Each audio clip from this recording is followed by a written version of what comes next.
hardest, and I'ma go hard regardless. Yeah, I'ma go hard regardless. Yeah, running my check, I ran on my bag, I did what I did. Yeah, running my check, I ran on my bag, I did what I did. Yeah, and how good they judge me, oh, when they don't know. Setting Dylan Gabriel up. Look Take the biggest L on Look how far I came, dog. I ain't had no guidance. I just did my thing, dog. I just went my hardest, and I'ma go hard regardless. Yeah, I'ma go hard regardless. Yeah, running my check, I ran on my bag, I did what I did. Yeah, running my check, I ran on my bag, I did what I did. Yeah, and how good they judge me, oh, when they don't know.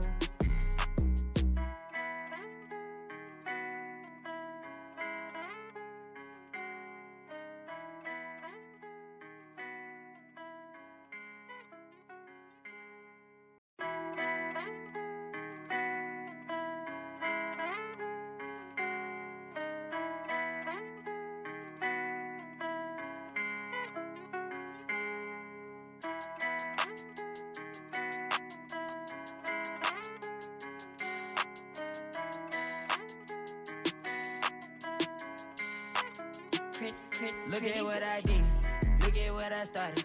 Look how far I came, dog. I ain't had no guidance. I just did my thing, dog. I just went my hardest, and I'ma go hard regardless. Yeah, I'ma go hard regardless. Yeah, running my check, I ran on my bag, I did what I did. Yeah, running my check, I ran on my bag, I did what I did. Yeah, and how good they judge me, oh, when they don't know. Setting Dylan Gabriel up. Take the biggest L on Look how far I came, dog. I ain't had no guidance. I just did my thing, dog. I just went my hardest, and I'ma go hard regardless. Yeah, I'ma go hard regardless. Yeah, running my check, I ran on my bag, I did what I did. Yeah, running my check, I ran on my bag, I did what I did. Yeah, and how good they judge me, oh, when they don't know.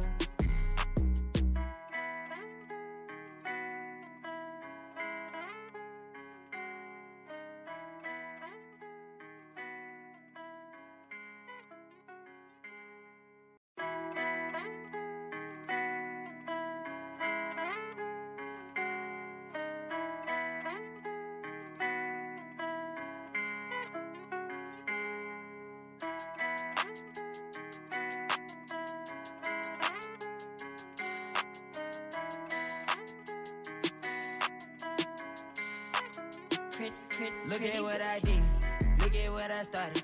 Look how far I came, dog. I ain't had no guidance. I just did my thing, dog. I just went my hardest, and I'ma go hard regardless. Yeah, I'ma go hard regardless. Yeah, running my check, I ran on my bag, I did what I did. Yeah, running my check, I ran on my bag, I did what I did. Yeah, and how good they judge me, oh, when they don't know. Setting Dylan Gabriel up. Take the biggest L on Look how far I came, dog. I ain't had no guidance. I just did my thing, dog. I just went my hardest, and I'ma go hard regardless. Yeah, I'ma go hard regardless.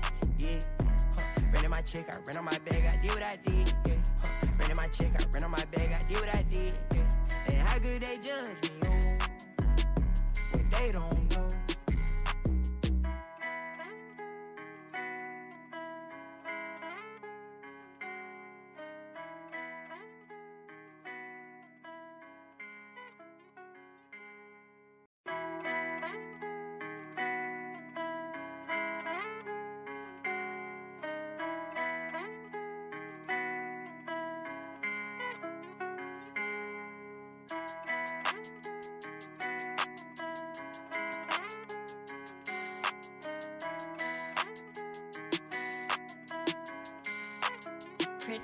Look at what I did, look at what I started.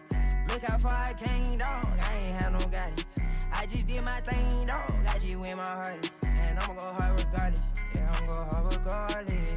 Yeah, running my check, I ran on my bag, I did what I did. Yeah, running my check, I ran on my bag, I did what I did. Yeah, and how good they judge me, oh, when they don't know. Setting Dylan Gabriel up.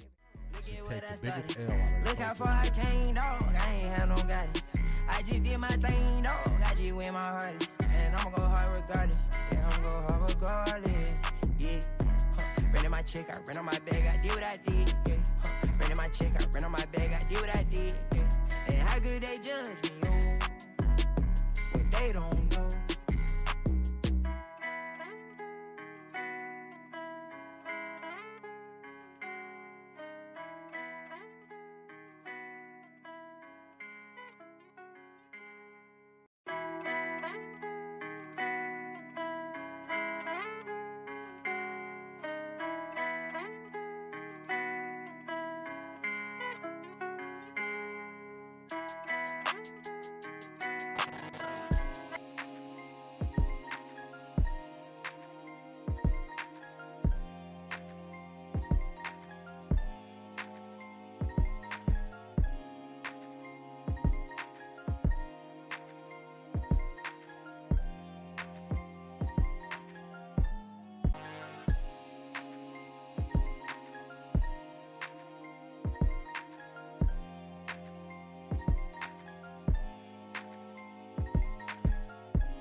Good morning, good morning, good morning, good morning, good morning. Let me get on the screen. Let me get on the screen.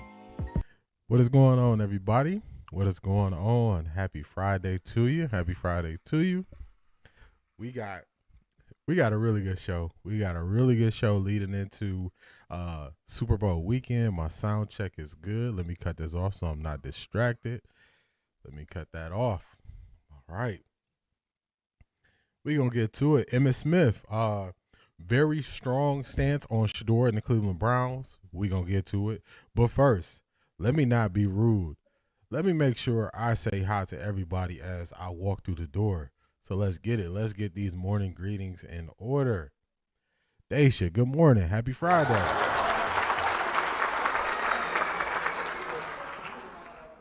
Felix, good morning. How you feeling?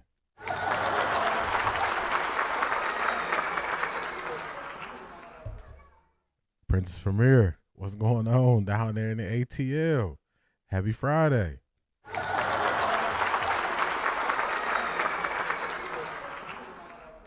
Black Pearl, top of the morning.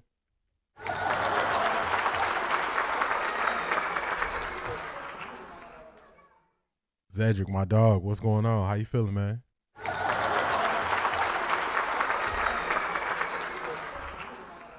Charmaine, the hardest working woman in Ohio. Good morning.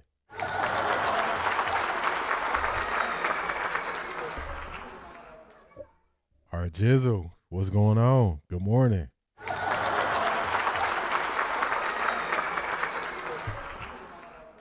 Doggy Bone, Orangeburg, South Carolina, in the building. They some workers. We some workaholics. Shout out to you.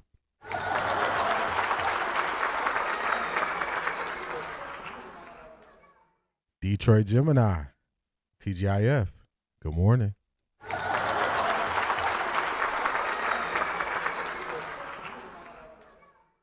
Miss Sparkles, good morning.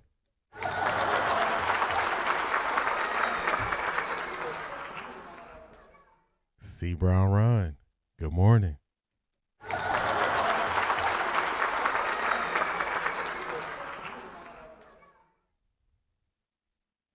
This is a foolishness.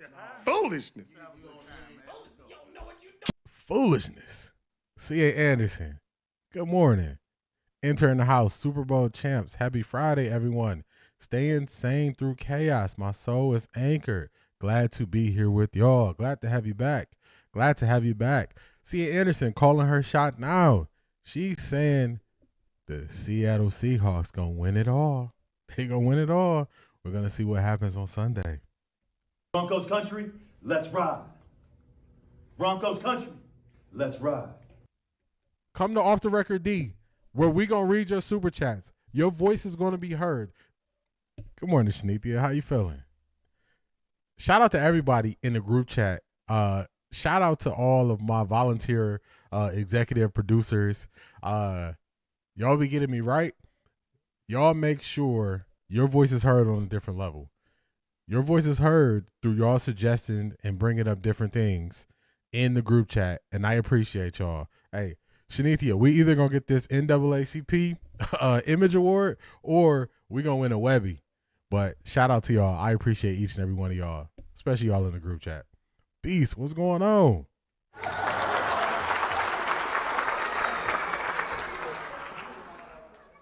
Good morning, Latika. I don't think he went to school nowhere. If he went to school, he didn't learn nothing. Hit that like button on the way in, y'all. Hit that like button. And if you're not subscribed, definitely you want to get subscribed. Definitely. Where we at? My four girls. Good morning.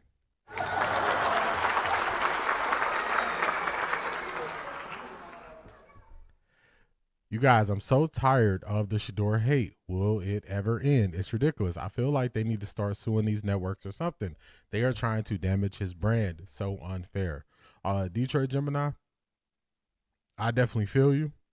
And that's why we have to expose the people that we are turning the TV off on next year. I want it to be clear who we just not going to deal with next year. We know they're doing it for clicks. We know they're doing it for viewership. We know they're doing it for ratings. We're not going to give him the attention. It's always the bench players talking like they were starters. It's always the bench players talking like they were starters. And if you look at all of the starters, they all give Shedeur grace. They all give Shedeur grace. So we can't really worry about him. We can't worry about him too much. We can't worry about him too much. Keith Mathis, what's going on? Good morning.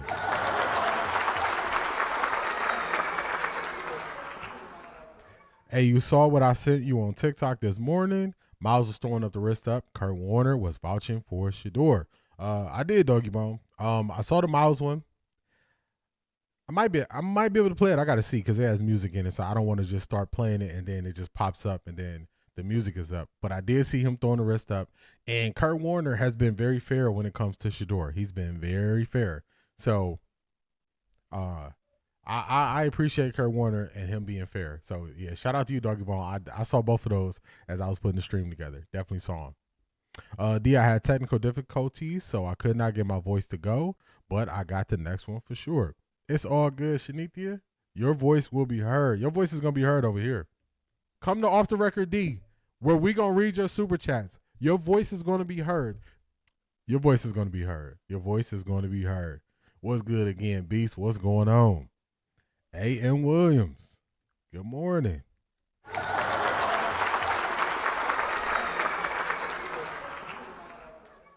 Good morning, Laurie. How you feeling today?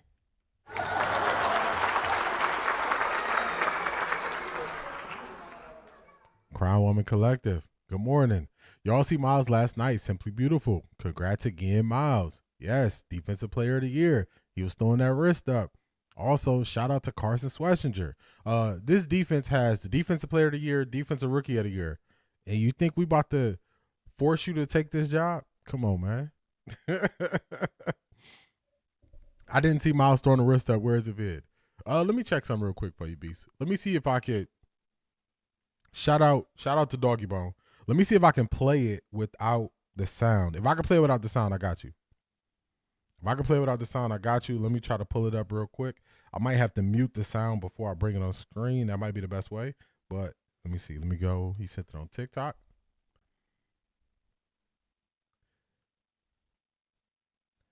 Sassy Sagittarius, good morning. How you feeling today? Good morning. Let's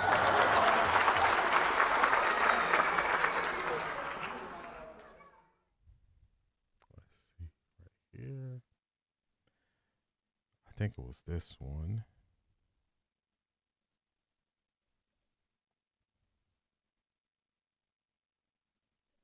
Let me work on it. Let me work on it.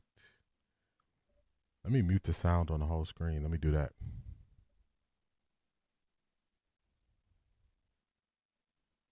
All right, I got it for y'all. Give me just a moment. I'm going to show it to you, Beast. Let's remember, too, that hate seems to be louder in the offseason because the supporters don't sit around talking loud to say nothing. That's a fact. This is what they're going to do. They're going to be loud this offseason. No football can be played. The stats are set for the season. Nothing's changing. No interceptions, no touchdown, no rushing yards. So people are going to talk. You gotta let them talk. Let them let them say whatever they're gonna say. Let them say whatever they're gonna say. Let's see. Let's go here and let's do this. All right, I got you right here, Beast.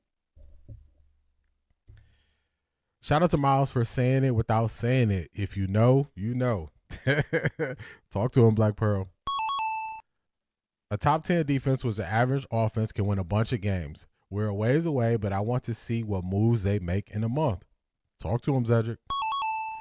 Shout out to 95 Miles for making it to the Jimmy Fallon show. I did see that. I saw that as well. He making moves. Transcena, good morning. Tracina, good morning. Good morning. All right, here you go, Beast. I got you right here. The sound is not on, but you'll see what he does. Here you go.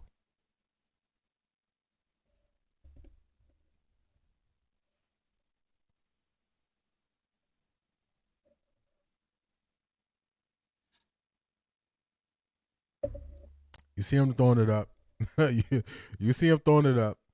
And he held it too. He held it to make sure. I want you to know why I'm holding this up. I want you to know with the smile. So I like that. I like that.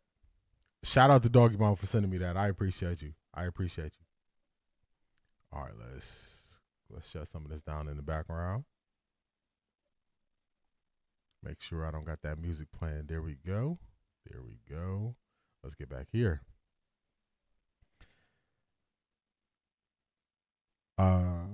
Congratulations. Go Cleveland Browns. I heard Miles pay homage to the timing of a watch. My imagination says he was shouting out perfect timing. I'm picking up what you're putting down, C.A. Anderson. I'm picking up what you're putting down.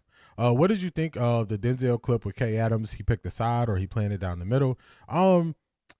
Denzel is always going to kind of play it safe. He's always going to play it safe. He's not going to be the person that's going to put his foot in his mouth. So I'm cool with people saying they would be happy if Schwartz was back and all that stuff. But Denzel Ward he going to speak the same way all the time. He not going to throw anybody under the bus. He going to big up everybody. He going to take on responsibility. So I'm cool with Denzel on there. I noticed too many things from her interview with Shedeur to even watch any of her other interviews with a clear mind. So I'm gonna be honest with you, Cedric. I'm looking at all different type of other stuff when I'm watching her interviews now. So I can't even make it through with a clear mind. I'll just be honest with you. I'll be honest with you. They're gonna stay mad, especially after Bucky's last video. His daddy got a whole tribute in a Nike store where he was also featured. They're gonna be big mad. That's their problem. That is their problem. He was on Jimmy Fallon a couple days ago. Yeah, I saw that. I saw him on Jimmy Fallon teaching them how to rush the pasture. Talk that talk with the wrist up. That's it. There you go, Beast. You see it. Wow, throwing the wrist up made it clear. That all-black cowboy outfit was fire. He was clean. He was clean. What they say? He was clean as the Board of Health? He was clean. He was clean. Marie, what's going on? Everybody stay on that side when they switched up. You switched up, stay on that side, man. Welcome in, Marie. How you feeling today? How you feeling? Shedeur got everybody throwing up the wrist, but he ain't no leader according to some people. Make it make sense, R-Jizzle. Make it make sense. They ain't coming to see you, Jim, and my David Ruffin voice. They ain't coming to see you. Talk to him. Asante, what's going on? How you feeling, man? How you feeling? Welcome in. She is straight Karen. Yeah, I can't watch her stuff the same way. I can't watch it the same way. Honestly, so when I saw that, I immediately thought that even though he's frustrated with Schwartz's thing, he's fully supporting Shedeur regardless. He's been making it very clear from the beginning he supports Shedeur. It was like, I got you, kid. Yeah, I'm proud of you, and yeah, I do respect you. Shedeur in the interview was serious about his big Unc Miles. He was. He said, hey, he don't even have to talk. We just follow his example. We just follow his example.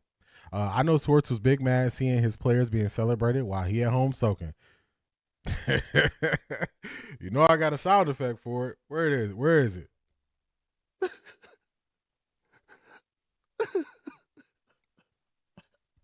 Hey, he got to get over it. He got to get over it. Cleaner than a Safeway chicken. He was fresh.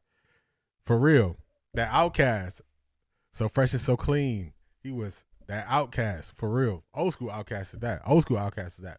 All right, let's bring it up to speed what we're going to go through. Of course, y'all know we got the motivation. After the motivation, we're going to get into the landscape of media. We're going to get to some Cleveland media. They sounding just like me from 2 months ago. It's crazy, y'all. We're going to get to, I heard somebody say, look in the offseason at who reporters highlight for new jobs or promotions, and usually that leads you to who was leaking them information. So y'all will understand it more when we get to that part. We're going to get to Uncle Neely. We're going to get to Uncle Neely. Shout out to, who sent me Uncle Neely? Shout out to Zedric. Zedric sent me Uncle Neely. I watched it. We didn't really get to do a Pro Bowl recap last show, so I got a clip that Zedric sent me. I got a clip that Marie sent me about just how they're going to defend Shedeur. So we're going to get to it. course, we're going to get to the Emmitt Smith stuff. We're going to get to the Emmitt Smith stuff, of course. Well, we got a jam-packed show, y'all. Jam-packed show. We're going to get to it. We're going to get to it. How did she even get that job? Every question was, this is what they told me to ask. This is what they said. Just no substance. None at all, Shanithia. None at all. None at all. Selma Fudd, what's going on? How you feeling? Here we go, Brownies. Here we go. Woo, woo. Here we go, Brownies. Here we go. Woo. What's going on? Happy Friday. Also, I put the post out. If you have been participating in the Off the Record NFL Challenge on Patreon, the post is up.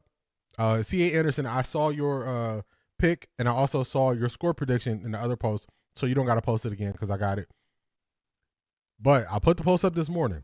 So make sure you put your winner and make sure you also put the score, because the tiebreaker comes down to who is closest to the score without going over. That's in the Patreon for everybody who is participating in the Off the Record NFL Playoff Challenge. So we got that going on over on Patreon. Who is they? She always say they want to know. I guess she talk about the they that DJ Khaled used to talk about, because I don't know who they is. I don't know who they is. In their rookie years, I saw Troy Aikman throw 18 interceptions with 9 TDs and go 0-11. I saw Peyton Manning throw 28 interceptions and go 3-13. For real. They got to be honest when they're looking at rookies. Good morning, Wet 11s. Good morning.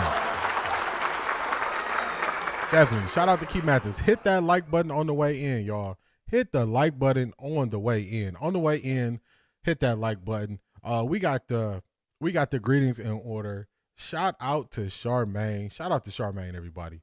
Hardest working woman in Ohio. Shout out to Charmaine. Oh my God! Wow!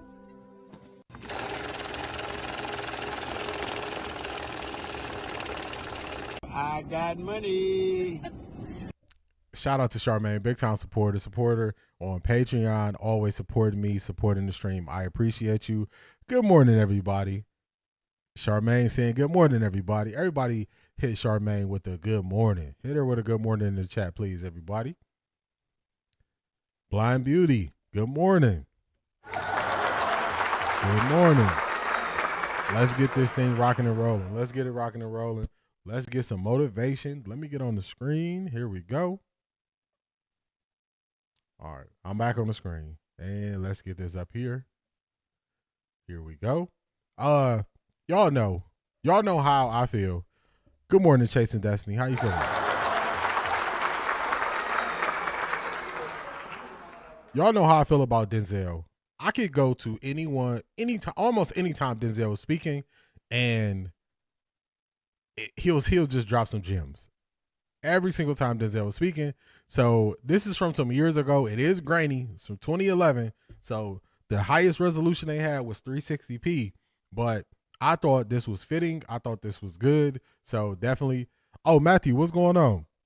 Good morning, Matthew. I definitely thought this was fitting. So I wanted to play this for y'all this morning as we get into this Friday. Remember Eli at the end of his career before Odell came, nasty work, didn't stop the Giants from still supporting him. For real. Talk to him, Zedric. Here's Denzel, everybody. Oh, no. Hold up. I got to take the mute off. Here is Denzel, everybody.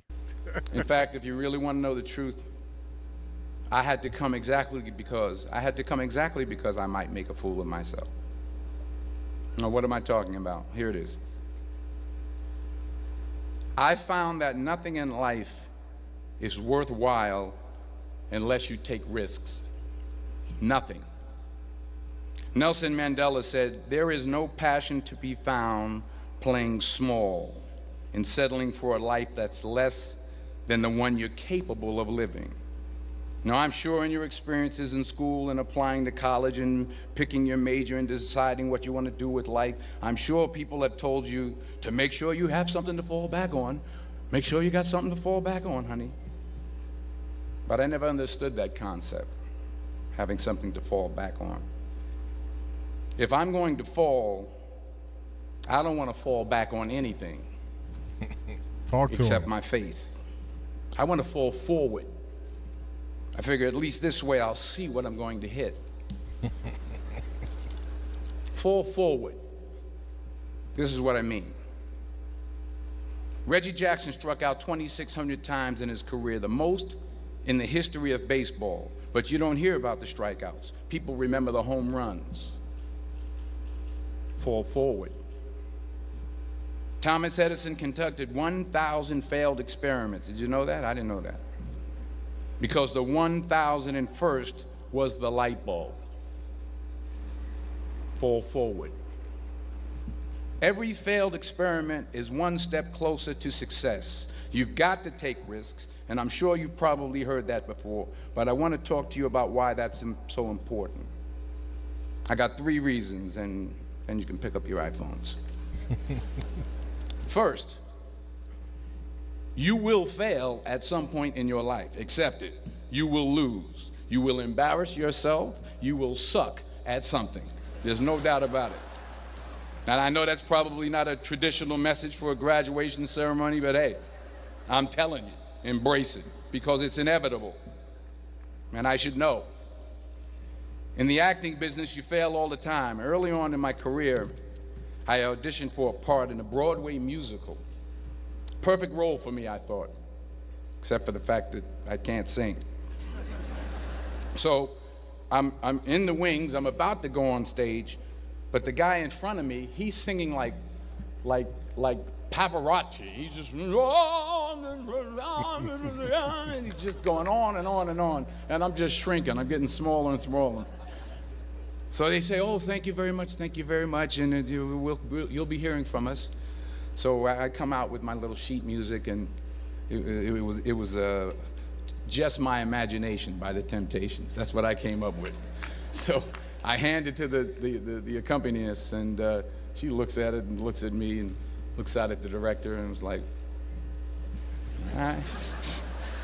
So I start, I'm gonna sing. I'm like, it's just my imagination once again, and they're coming away with me. And they're not saying anything, so I'm thinking I'm getting better. So I start getting into it.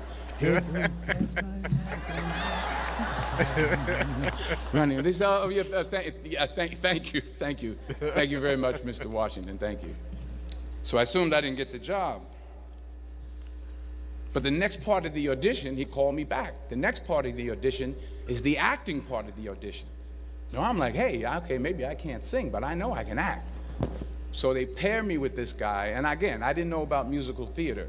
And musical theater is big, so they can reach everyone all the way in the back of the stadium.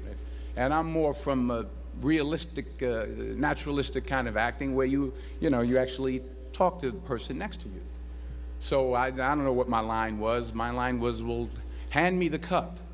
And his line was, well, I will hand you the cup, my dear. The cup will be there to be handed to you. I said, oh, okay.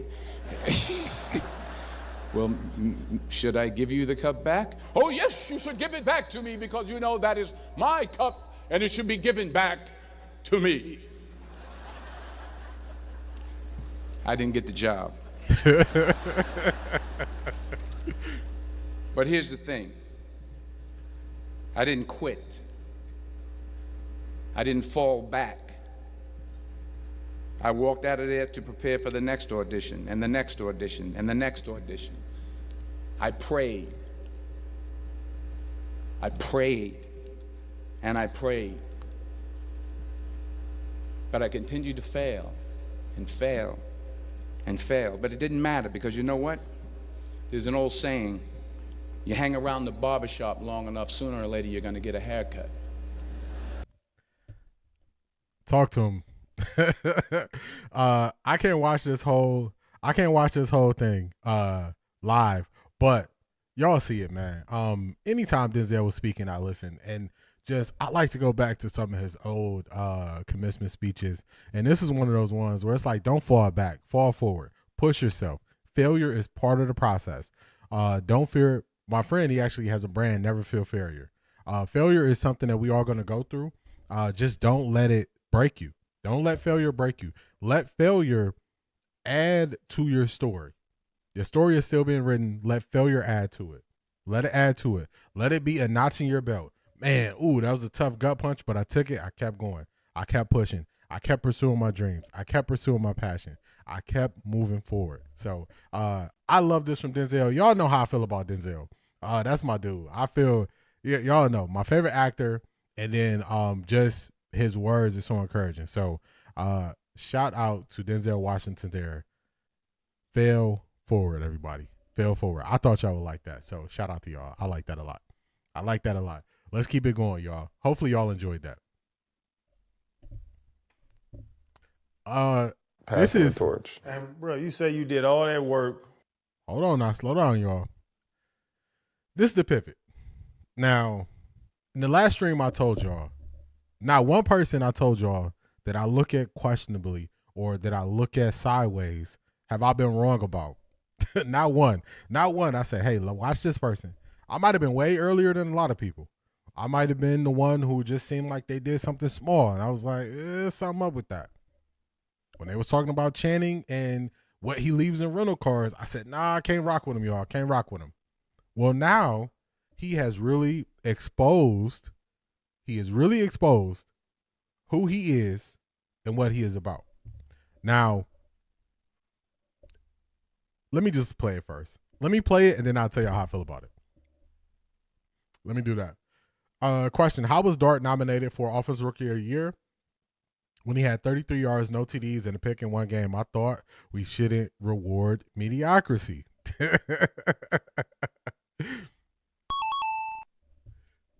They don't even know why they vote for these people. They don't even know why they prop these people up. They don't even know.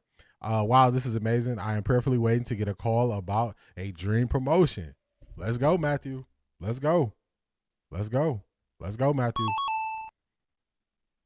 You got this, man. You got this. My paper hasn't hit since wild card weekend. Yeah, Zedric is in there for the love of the game, y'all. He's in there for the love of the game. Failing doesn't define you, it propels you.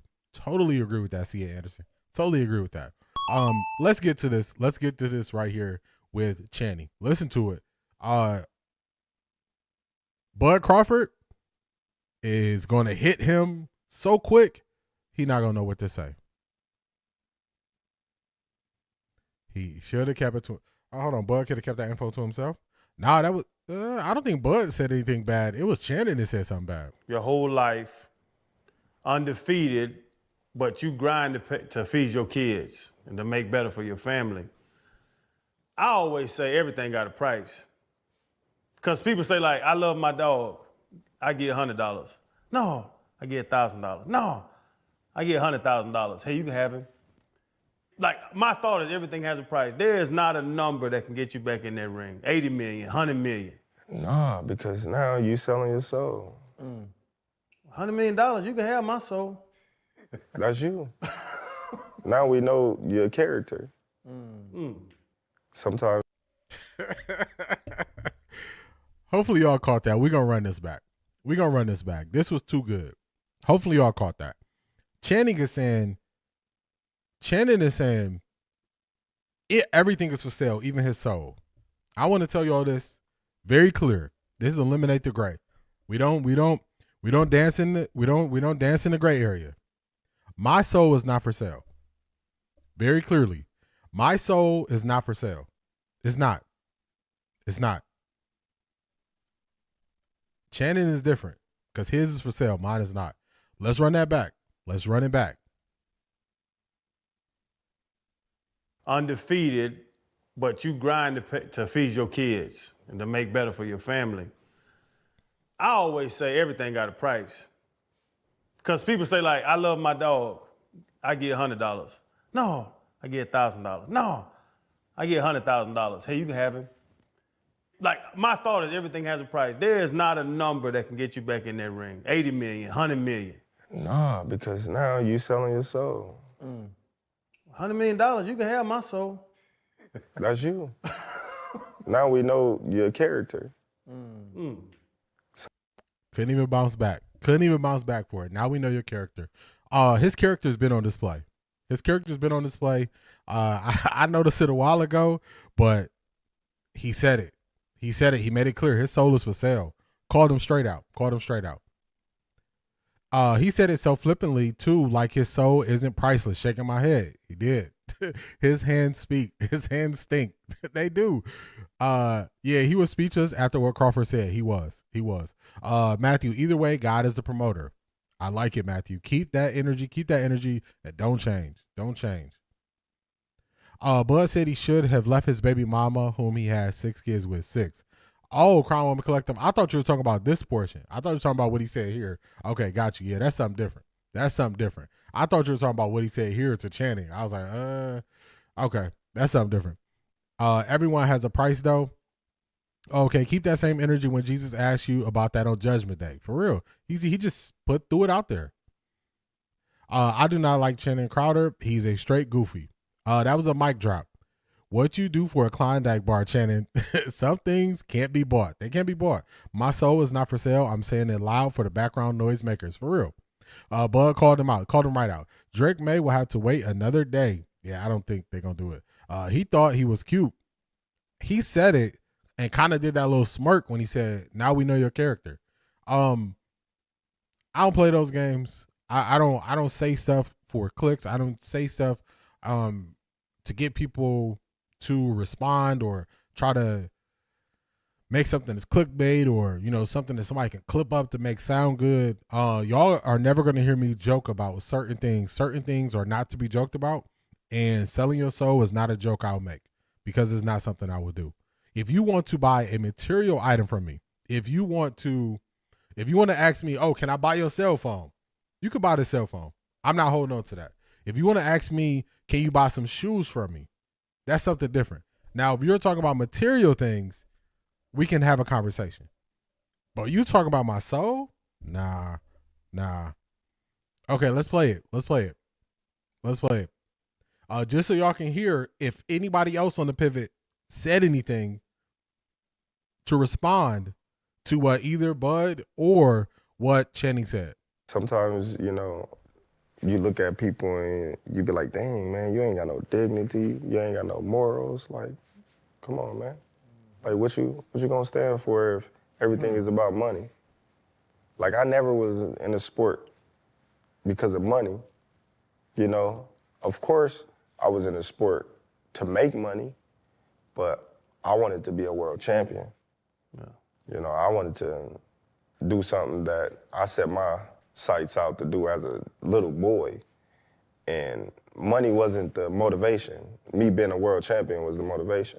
Me accomplishing all the things that I've accomplished along the way on my journey, it was extra credit.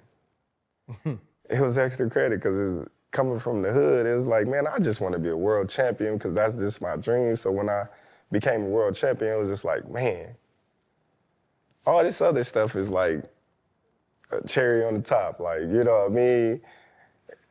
I did what I set my sights out to do. Wow.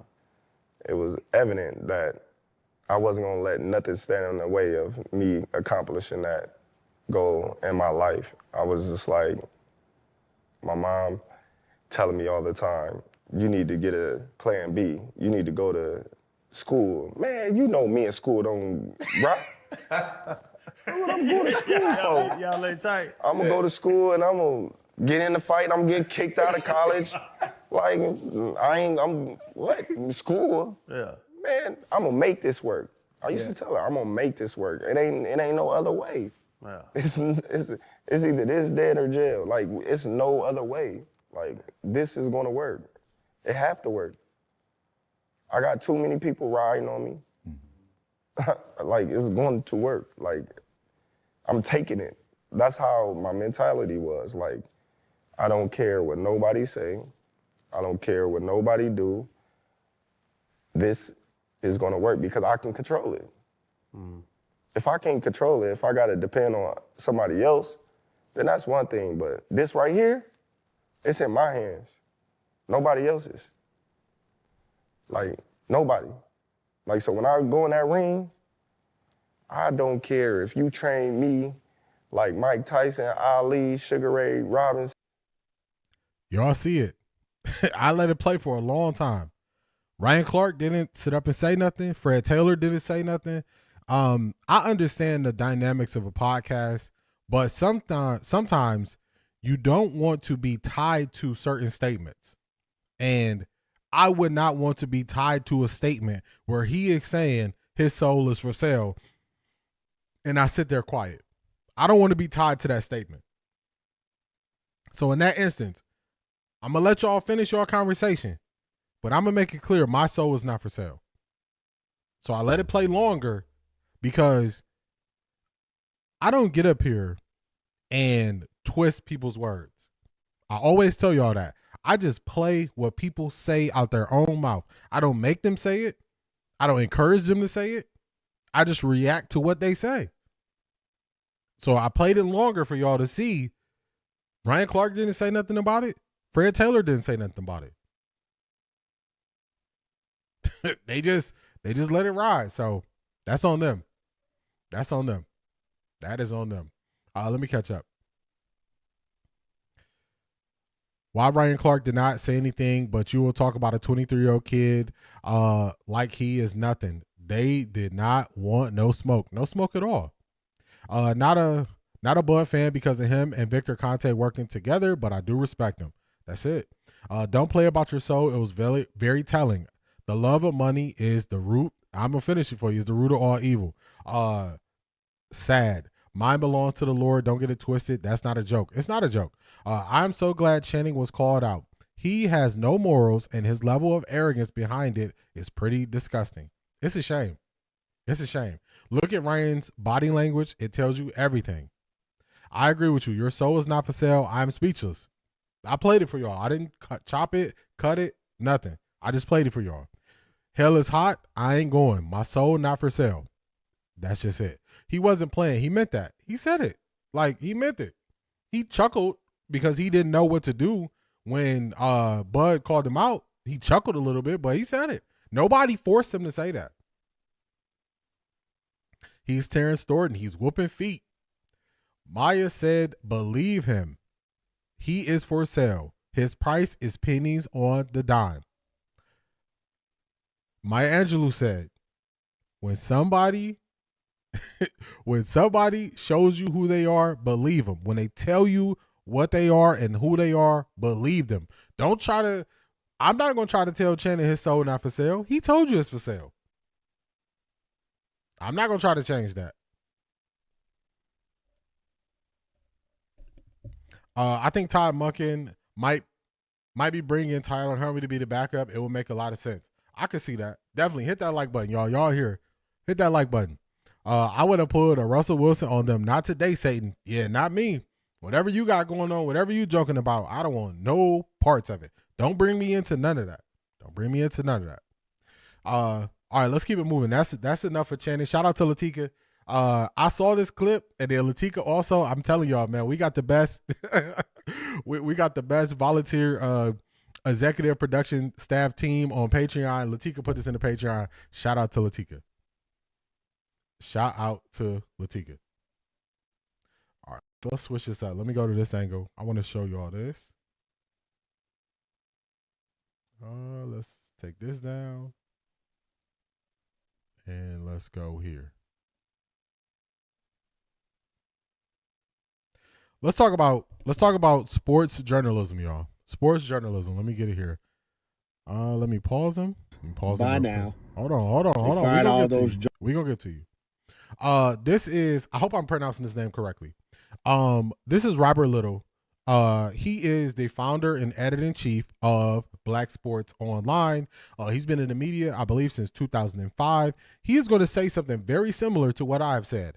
I have said we're going to get to a point, the beat journalist or beat reporter for sports teams is going to go away.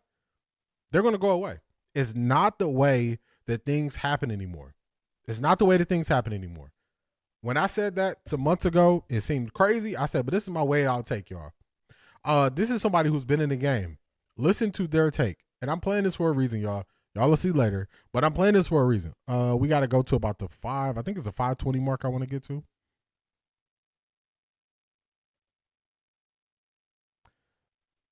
All right, let's play it. That is getting just isn't there.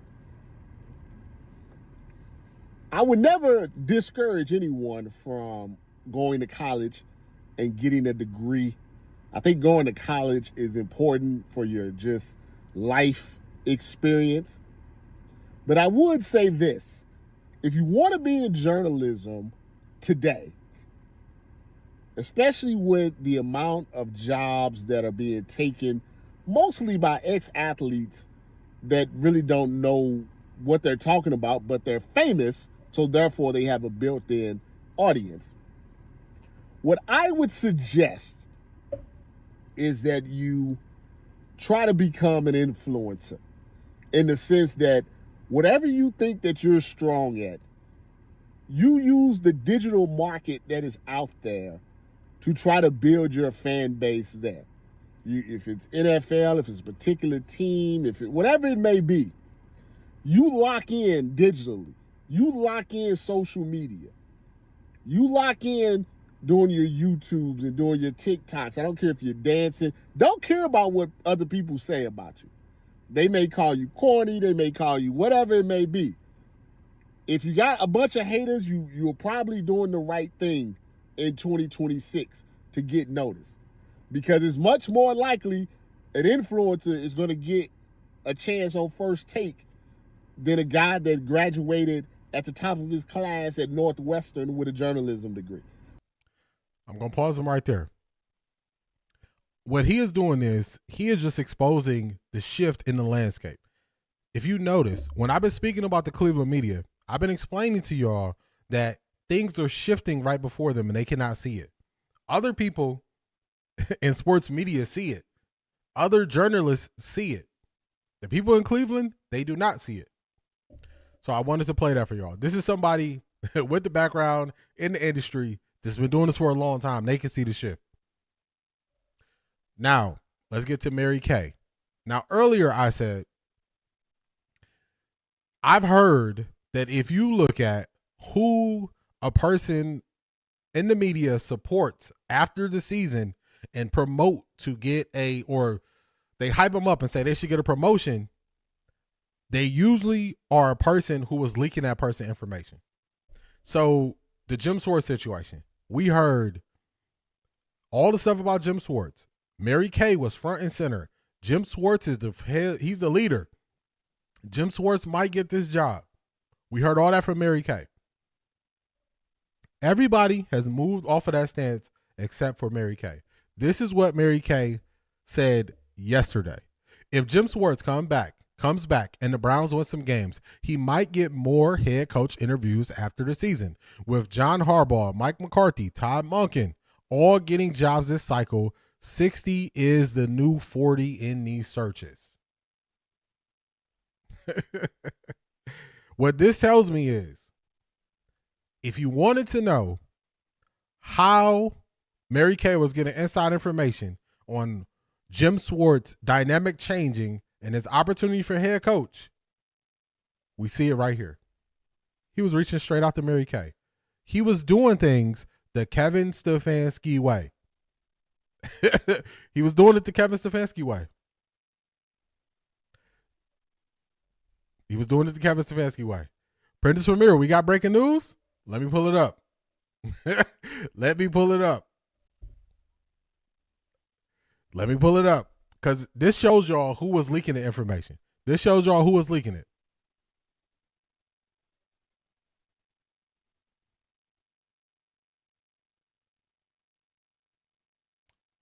Prentice Ramiro is in fact correct.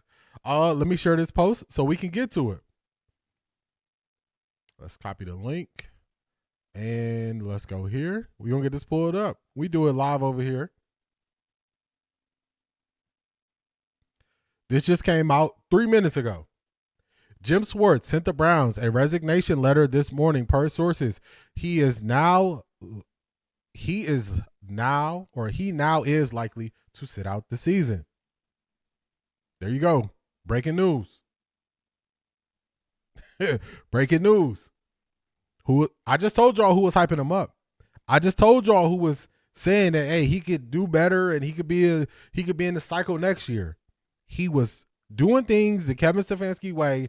He got burned the same way Kevin Stefanski got burned. Get out of here. Get out of here. You about to lose your job. You about to lose your job. Zedric, I read it wrong too. I had to reread it twice. I had to reread it. I had to read it twice. So when I said, when I said he gotta go, he's a quitter. I put quitters in the category of loser. Would y'all like to see what he said? He sent in his resignation letter. He chose to quit. I wasn't wrong. I just was early. I saw he quit through his actions. Now he matched his words with what I said. Was anybody else saying Jim Schwartz? Everybody said we got to keep Jim Schwartz. Everybody said you got to bring him back. Everybody all around Cleveland. Anybody in the Cleveland media, you got to keep Schwartz. You got to keep Schwartz. I keep telling y'all, sometimes I'm going to be on an island by myself. But when I'm on the island by myself, look what's happening. Look what's happening.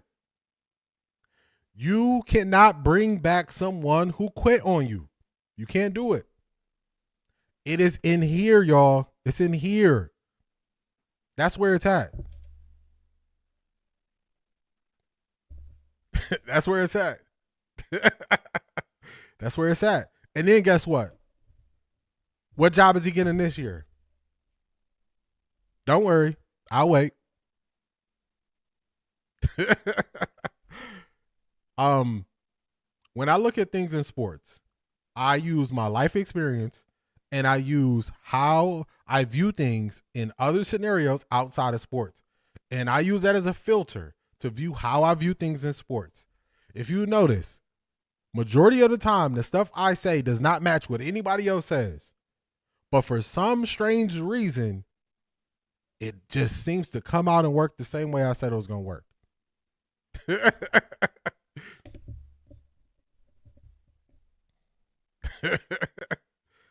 Just saying, y'all. Just saying. Just saying. You were right from the start, D. I tried to give Jim Schwartz a chance. Yeah, you was trying. You was trying, Detroit Gemini. It's in your mind. It's in your mind. I knew he quit. And I knew that they could easily go to the players and say, you were here. You were signed. You were under contract. He quit on you. I know that's what they're going to say to him. What are the players going to say back? Denzel Ward, you under contract. Myles Garrett, you just won Defensive Player of the Year. Carson Schlesinger, you just won Defensive Rookie of the Year. And he quit on y'all. That's what they're going to say. That's exactly what they're going to say. They're going to say he quit on y'all. And they're going to keep it moving. Craig, what's going on? What's going on, Craig? Welcome in.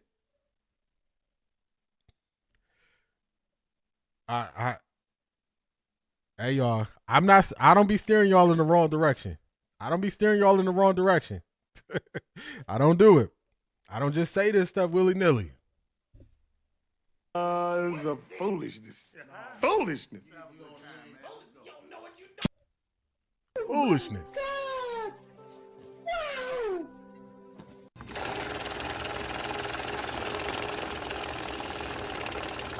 I got money. Shout out to C.A. Anderson. Always speaking life into me. I don't know why the names are blue today. Sorry, let me stay focused. Shout out to C.A. Anderson. I appreciate all your support. I'm telling you, always speaking life into me. You're always speaking life into me. It's funny. I was just thinking about you, D, in this area last night. I don't know what your niche is, but stand strong in your calling. God directs you, and we support you. I appreciate you. I appreciate you. I'm telling you, y'all let me be me. Like, I can't say that enough to y'all. I don't have to put on a show. I don't have to get up here and you know, sing and dance and do all this stuff that's outside of who I am. I get to be me, and I hope y'all understand how valuable that is to me. It is so valuable. So I appreciate you, Cia Anderson, and I appreciate y'all. But there it is, y'all. Another one bites the dust. It's a new day in Cleveland, y'all. It's a new day. You cannot keep going to the loser well and thinking you're going to magically pull out the winner out of the loser well. That's not the way it goes, y'all. That is not the way it goes. You either pick from the winners or you pick from the losers. And if they just lost in front of you, where you think they're going to lose again? So, y'all see it. I'm not going to talk this talk for too long. Let's keep the show rolling. Let's keep it rolling, y'all. Let's keep it rolling. I'm not going to talk the talk for too long, but y'all see what it is. Let's keep the show rolling. Let's keep it moving forward. But I told y'all about Mary Kay.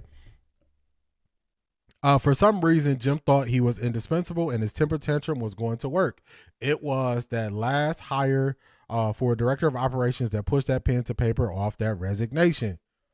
To the left, everything you own to the left. Man, look, Beyonce told him he didn't listen. Everything you own in the box to the left. Jim, you were not irreplaceable. You were not irreplaceable, Jim. I'm sorry. If you got some friends, better go listen to some Beyonce. You're not irreplaceable.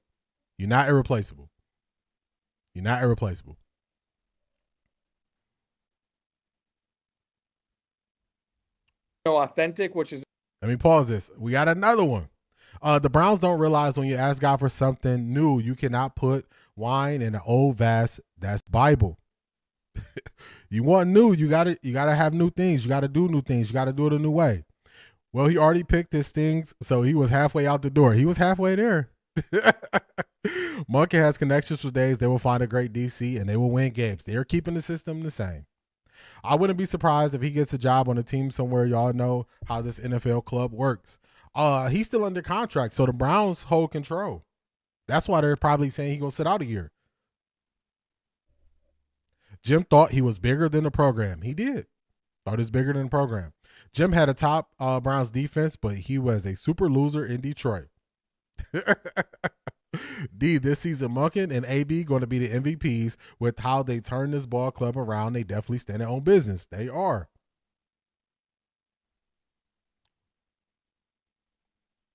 It is. It's a new day, y'all. To the left.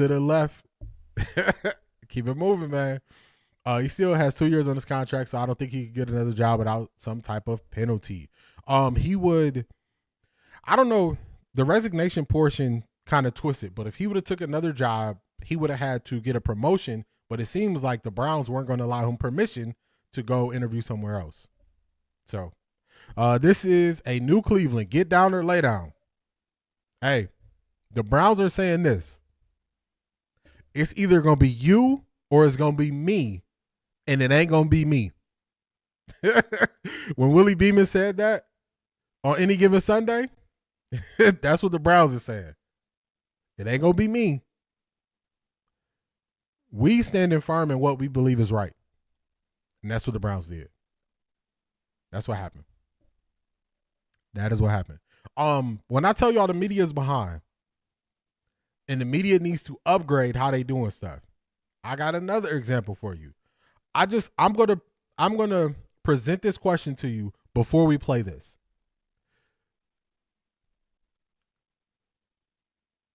Does this sound like somebody you heard previously? That's the question. I'm going to play this. But does this sound like anyone you heard previously? Jim turned in resignation letter is breaking in sports media. Yep, Prentice Premier, shout out to you. Shout out to you for letting us know. I knew he wasn't coming back. And then they kept poking at Todd Monken. The first time he said it, did you speak to him? Yes. You gonna ask? They ask about him again. What'd he say? He killed that net with a sledgehammer. Don't ask me about Jim Schwartz no more. I told y'all I didn't take this job because of Jim Schwartz. We was not worried about Chip and Jim Schwartz. He made it clear. The writing was on the wall. It was there. It was there. Now I need the defense to be better than they were, where you don't support someone who quits on you. You cannot do it. I wish they stopped the BS and go ahead and name Shedeur QB1. We gonna get to it. Blind Beauty, we gonna get to it. We're gonna get to it. All right, let's play this. Let me know if y'all heard this before. A change from Kevin. One thing he did say in there that I wanted to bring up to you before we talk to quarterbacks, Monken kind of unprompted brought up the idea that, hey, we could add to this room, which is something that Andrew Berry said to during his first presser before they hired the coach.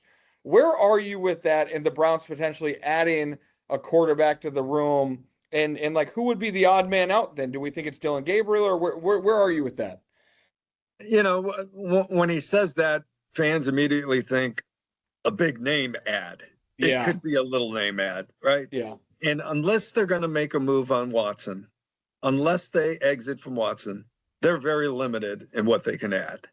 So, you know, you're looking at the same kind of salary structures that Andrew Berry tried last year. Joe Flacco, very team-friendly deal.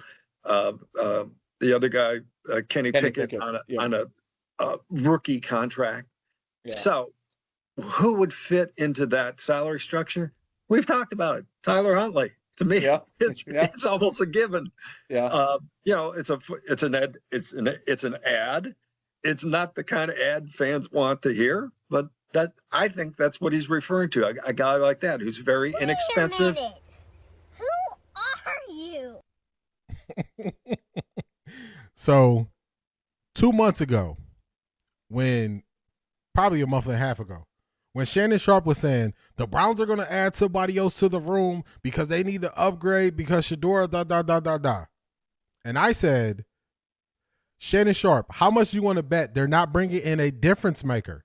And we broke it down to the money. Now, Tony Grossi, a day late and $1 short, says, well, they don't really have any money to add anybody because of the Deshaun Watson contract. Did Deshaun Watson's contract change in the last 24 hours? No. Was his contract always his contract? Yes. Was this clear on the books already when they were pumping other quarterbacks? Yes. What level of quarterback could they add? Oh, somebody super cheap. Maybe a Tyler Huntley type. Look, y'all. I hope y'all can see what I'm doing. I'm only showing these people to show you how far behind they are because they are not doing the work in real time. They are focusing on the biggest story, whatever they can get for clicks, whatever they can get for views to keep their position because their profession is slowly dying. Their profession is slowly dying. Real soon, we're not going to need a Tony Grossi. It's no additional insight. Mary Kay is no additional insight. So what I'm showing y'all is time is passing them by and they don't see it. Time is passing Mary Kay by. She was arguing a couple weeks ago about accreditation on X. Tony Grossi is having a conversation that we had over a month ago. Time is passing them by. It's passing them by, y'all. That's the only reason why I'm showing y'all these people. To show you they so far behind. You know what? Watson is on vacay having the time of his life. He not pressed one bit and loving for him. You see the media is saying nothing about him, but he has all the smoke for Shedeur, all of it. I hope they bring in Tyler. That's the only type of quarterback they can afford. And if you would have just looked at the Browns salary cap, you would have knew that. That's why I said it so firmly. Shannon Sharpe, I'll bet however much money you're willing to lose. Why do you think I said that so firmly? I didn't say that firmly because I was guessing. I said that firmly because I know that I knew more about the Browns salary cap situation than he knew. It's there, y'all. The writing's on the wall. It's cold outside, and they're outside guessing. They are, Craig. They don't even realize it. The time is passing them by. Their tactics are 30 years ago. It doesn't work in today's game. It doesn't work. Monken hired a high school coach as his new chief of staff, so replacing Jim should be easy task. Easy task. Yes, they're a dying breed. They're dinosaurs. They're dinosaurs, y'all. Yeah, see, Anderson, the chat is moving today. The chat is moving today. Acho, Grossi, and Mary Kay have been canceled. The ops. I said it. Why would they want him and he showed his true colors, gets to stepping? Now they're off the hook for his contract. Mary Kay needs to resign also with her false narratives. I agree. D, I know we don't talk about him, but did you hear Acho talking about Monken's comments? Yuck to Acho. I didn't see anything with Acho. I ain't looking for him. I put do not recommend on his channel, so I don't see nothing from Acho. Prentice Premier, you got a channel? Prentice Premier, is your channel let me see. Is your channel Prentice Premier? I'm gonna have to tap in with you. I'm gonna tap in with you and follow you what you got going on over there. Todd probably already calling his backup already. Peace out, Jim. For real. Cleveland media is big mad that they have no inside source, and AB keeps embarrassing them on purpose with head fakes. They are so lost. This is God's way of cleansing. It's a new day, y'all. This should show the defense how much he cares about them. He quits. It's equivalent to he doesn't. Black Pearl, I agree. Jim said they got him twisted. Deuces. I wish they stopped the BS and go ahead and name Shedeur the QB1. They need to. Now I need the defense to be better than they were. You don't support someone who quits on you. That's it. It's simple. Well-off media for all NFL media coverage. They don't like the way he's moving because He getting that access. I think Watson knows he will be QB2 until his contract is up. He is smart, for real. Shannon need all his munties for new looser pants. Said if things be too tight. Monken has someone in mind already for Jim Schwartz replacement bet. I agree with that. They behind, y'all. Make sure QB1 close training camp so he can develop in peace. For this whooping, he gonna hand a lot of teams next year. Y'all know I don't like to speculate that often, but we gonna speculate later in the show. I'm just warning y'all. Low teaser. All right, let's keep it moving. Cleveland Browns. It was interesting. Last stream, I was telling you, Cleveland media, they have to start learning about football. They got to start learning. I'm just showing y'all. They don't have a clue, y'all. Tim Hasselbeck. Jonathan, JP. I don't know how long you're going to be next to Nick, but Nick is looking funny in the light, man. Be careful about the company you keep because Nick is looking funny in the light. I'm just putting it out there. The Ravens defense was crap this year too, so I hope he doesn't bring anyone from their defense. People were running right through them. It's a different system. They run a different system. He has to bring someone who is comfortable running the system that the Browns run. The Ravens run a lot of cover 3 and zone and blitz disguises. That's not what the Browns run. The Browns are a heavy man team, so it's a different system.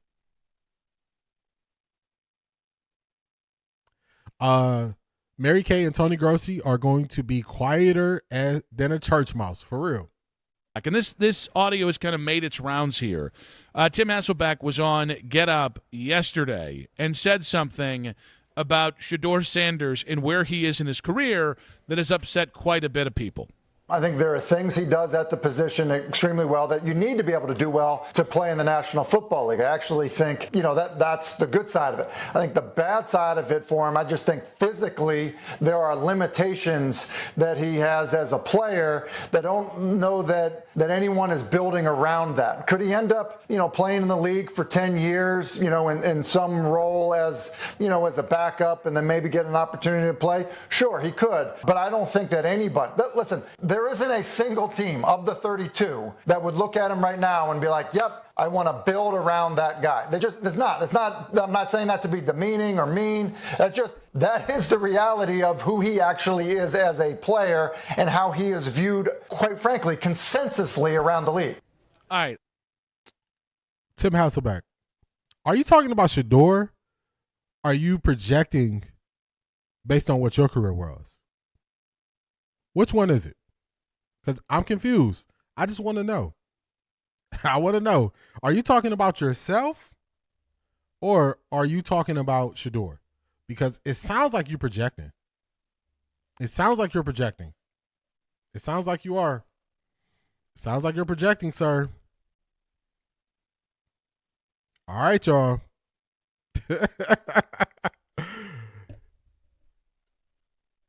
Bench players talking like starters, I hate it. So we got to do it. Before we get to their response, let's do it, y'all. Let's do it. Not a post on X. Hold on.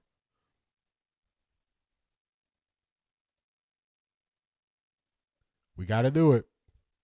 I know y'all want the answer to this. So before y'all ask the question, I'm just going to show y'all. I'm going to show y'all. I'm just going to show y'all. That's not a better way. This is a better way to look at it. Tim Hasselbeck in his career. Okay. He played 7 games in 2003. He played 2 games in 2005. He played 1 game in 2007. For Tim Hasselbeck's career, for his career, parts of 3 seasons, he has 1,012 passing yards, less than Shedeur. He has 5 touchdowns, less than Shedeur. He has 7 interceptions, less than Shedeur, but similar category, more interceptions than touchdowns. Sir, are you talking about Shedeur or are you projecting your career on Shedeur? I just want to know. I have to know. I have to know. I have to know, y'all. What are we doing? What are we doing? Go back to the cave where the trolls hang out. Go back to the cave where the trolls hang out. These people, they was trash. I'm sorry. You know what? They talk crazy. I'm gonna talk a little. He was trash, y'all. Stop projecting your career on somebody else. Stop projecting your career on somebody else. That's all I'm gonna say. He was trash. Let's keep it moving. Let's get back to let me hit a couple comments, then we go get back to what they're talking about.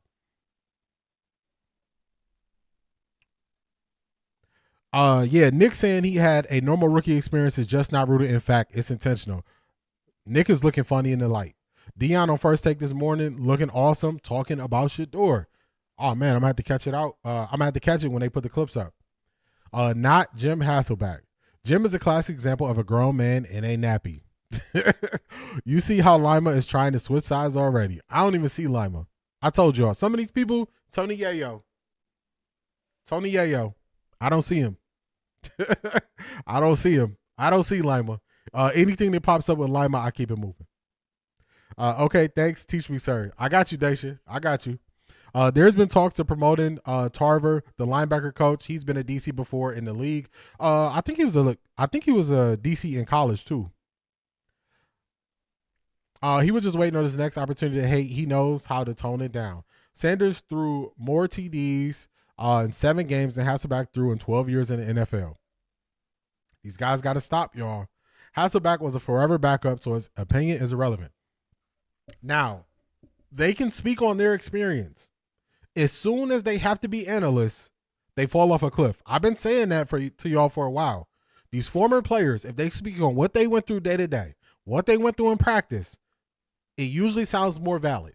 When they try to be analysts, it seems like somebody gave them the wrong answers to the test. That's what it seems like. Hasselbeck is attention format. I think so too, Ivy Lee Mac. Hasselbeck was hot garbage. Craig, he was. I need Monken to start coming out and saying great things about Shedeur to silence these fake narratives. They can't keep letting them demean their QB1 like that. Detroit Gemini, I don't know how much they're going to push back on all narratives about Shedeur because they keep exposing that the media doesn't know what it's talking about. So I think that's their way of getting back. And then also the way that they are promoting Shedeur as a team, the Browns, they are showing these people don't know what they're talking about. CL7-111, what's going on? Hi all, late but here. Dion was on First Take, wanted to see how the two-face analysts acted. I got to check it out. I'm going to say this. How is it that Shedeur's stats are higher than all the rookies with only 7 games under his belt, but he's the only one that's getting traction? Make it make sense. They need a Shedeur story. They need a Shedeur story. Chat, don't get upset with me, but is Deion Sanders slow on First Take saying these are his friends when Ryan Clark said your son only has one chance to make it? Is he okay? He is showing more grace to people. He's showing more grace to people than they are showing to him. That's what's happening, White 11s. Not slow, showing more grace. He's showing more grace to them. If that's what he's saying. Where do we leave off at?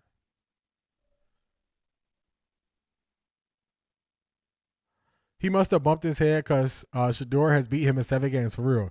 He must be talking about Tyler Shuck. I don't know who they're talking about. They speak with such vitriol talking about Shedeur, a 24-year-old. It's weird. It's hate. I believe they have to clean house first before they can give you the real deal. Some in Cleveland media been carrying bad stuff for so long, they got to let these people go. They got to. I'm with you. I started skipping 92.3 content altogether to keep Lima off my timeline. He got to go. I'm saying projection for 1,000 from Jeopardy. For real. Okay, Princess Premier, that is your channel. Shout out to you. Shout out to you, Princess Premier. I'm definitely going to subscribe over there. Where we at? Let me go here. Oh my God! Wow!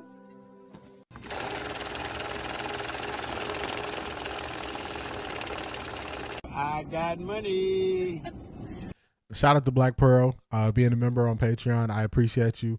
For everything Shedeur has been through the last season, they owe it to Shedeur to name him QB1 going into the offseason. If you notice, Shedeur played better once he was named QB1. This would be the first step to Shedeur's development. I think a good time would be right after the offseason program. Right after offseason program. That would be a good time. I don't think that's the time they're going to say it, but I think that would be a good time. So then the whole summer, they don't really have no questions about it. I don't think they're going to do it that way, but I think that would be the best time. I think they're going to just leave it lingering like they have been, Black Pearl, unfortunately. I think that's what they're going to do. I think that's what they're going to do, unfortunately. Back to back. Shanithia. Broncos country, let's ride. Broncos country, let's ride. Come to Off the Record D, where we going to read your super chats. Your voice is going to be heard. Shout out to Shanithia. Y'all know how I feel about Shanithia. I appreciate all your support. Oh my God! Wow!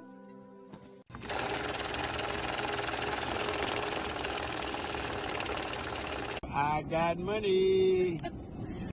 Of all the stuff to talk about, Cleveland media chooses this. They have 2 defensive players of the year. They do. Defensive player of the year, defensive rookie of the year. Biggest name in the NFL. Amount of opportunity in front of them. They refuse to change. Cheers to all independent media to come. Talk to him, Shanithia. Talk to him. So much opportunity to move forward and be positive. So much opportunity to speak more about the head coach. The media original job was to bring fans closer to teams and players. That was their original job. Cleveland media is going against what normal media does. They could be trying to get Todd Monken on to have him explain his offensive philosophy. They don't understand football, so they wouldn't do that. They could be talking about real life things that are happening in real time. They could be talking about the Super Bowl. They can be talking about how Clint Kubiak could have been the Browns offensive coordinator. Instead, he's going to be the OC in the Super Bowl, and he's going to be the head coach of the Raiders. They could be talking about stories that actually make sense to right now. Instead, they are steeped in sitting in piles of drama that they will not move on from. They don't know any better. They don't know any better. they don't even recognize how toxic they are, how bad they are. So they just keep doing it. Year 2 will not be like year 1. I'm going to keep saying it to y'all. Year 2 will not be like year 1. Year 1, the views was going crazy. Hate on Shedeur, talk about Shedeur every day, never talk about the football, build up all this drama, keep pushing narratives. Nobody's going to pay attention. I'm just showing y'all they're behind. They're behind. They lack understanding. It's on them, y'all. It's on them. It's on them. D, I sent you a vid of Shelby Harris this morning on X. Take a look at it when you get a chance. All right, I got you, Cedric. I got you. Where we leave off at? I got you. The Browns are too classy to get into a pissing contest with the media. They're not going to do it. They're going to let the media do what they do. Just because they're handling things that way, you don't got to handle it. They're not going to be just sitting here responding to everything the media says. It wouldn't make sense. Because then the media just going to do more stuff to show that they can get a response for you. It's like when you was a kid and you pick on your little brother because you get a reaction and they flip out and get mad. And then every day you just pick on them. That's what the media would do. So the best thing they can do is ignore them and keep it moving. They can keep it moving. My bad, Matthew. My bot got you.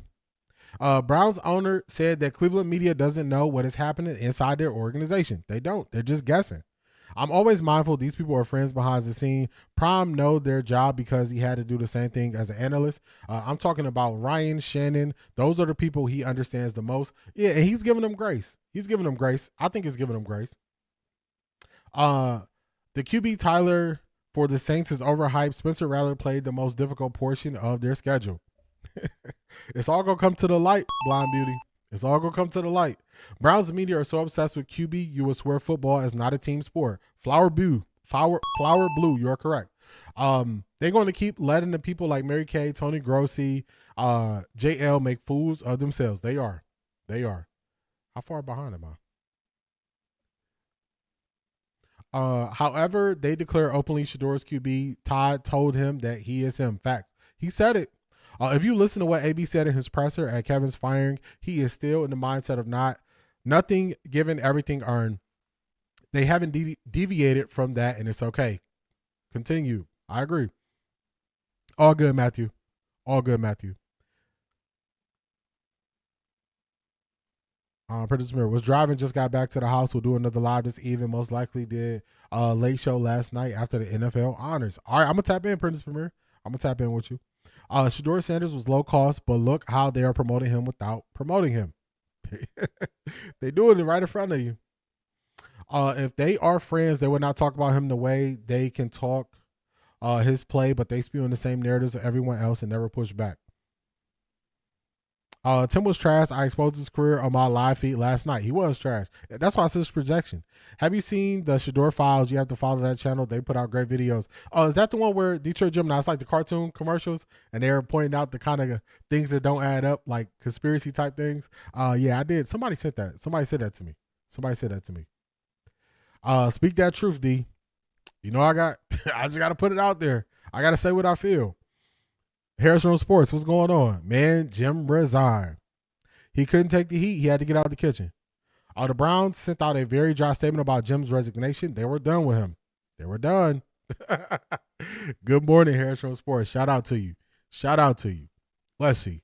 Let me see what he's going to say here. We might just move forward. I know that this was part of a bigger conversation. This feels like the biggest no-duh, the most basic. All right, we're going to skip that. We don't need that. Y'all get the gist of it. Fantastic. All right, now we're going to get to Todd Monken. Y'all know I'm not the biggest person to speculate. Y'all. That's usually not my style. But this interview right here, Todd Monken explaining he wants to make things seem complicated but be simple so you can play fast was very key. If you've ever trained anybody at any job you ever had, you know that's so vital. It's so important to make sure people understand it so they can act faster with the information you give them. He said that, something stuck with me. This is the second thing he's going to say where I'm like, I'm feeling something, y'all. Let me play this, and I'm going to let y'all know. But has that helped you realize that there isn't necessarily a right way? You've got to get to the right end goal, but how you get there, as long as you're true to yourself, that gives you the best chance. 100%. You have to be authentic. You have to have a crystal clear plan of where you want to get to, and then don't lower your standards. Don't widen the plate. We become a society that just widens the plate. We accept mediocrity. We accept just being okay. We accept, hey, I said be home at 11:30, and okay, 11:35 is okay. No, that didn't work in the Monken household. It didn't work in the Segura household. No, it didn't I work. can tell you that. No, this is when you were going to be at home. This is the standard we set for you. Like that, I don't understand that. That doesn't live in my world of a certain standard of excellence that is hard. That is hard. That is not easy, but it's not easy to be elite. It's easy to have elite traits.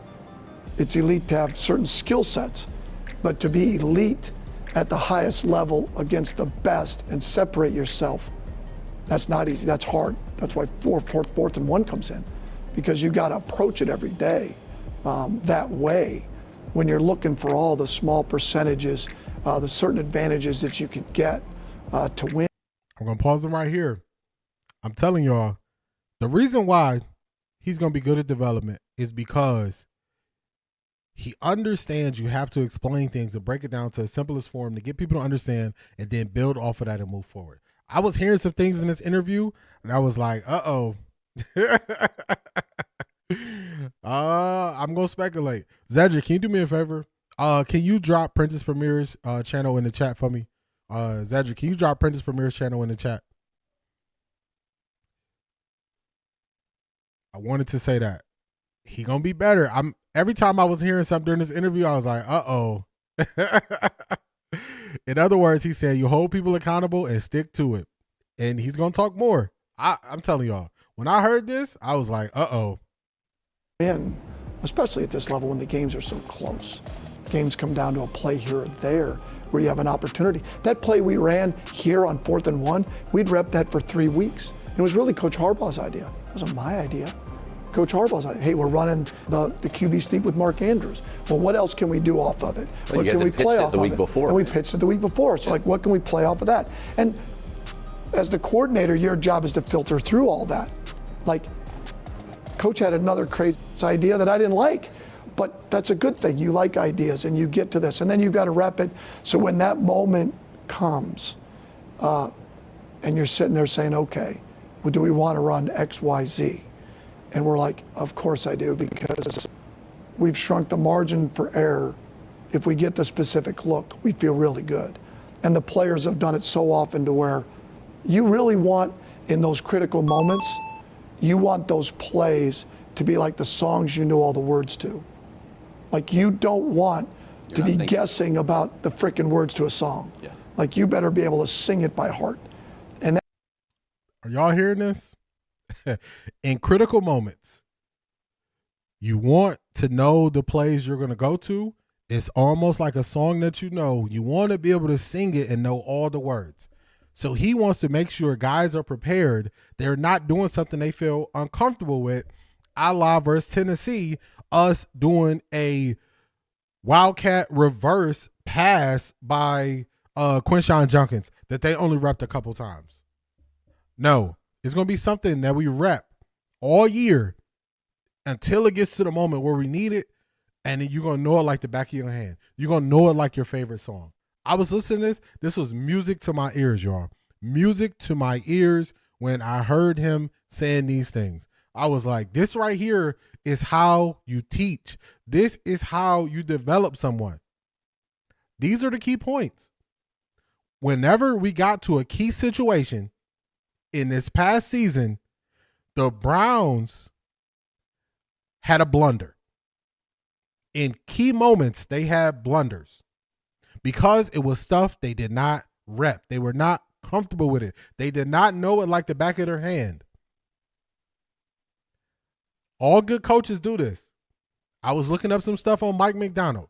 Mike Macdonald started in the offseason program teaching his guys, that's the D coordinator or the head coach, that's the head coach for the Seattle Seahawks. He calls the defense.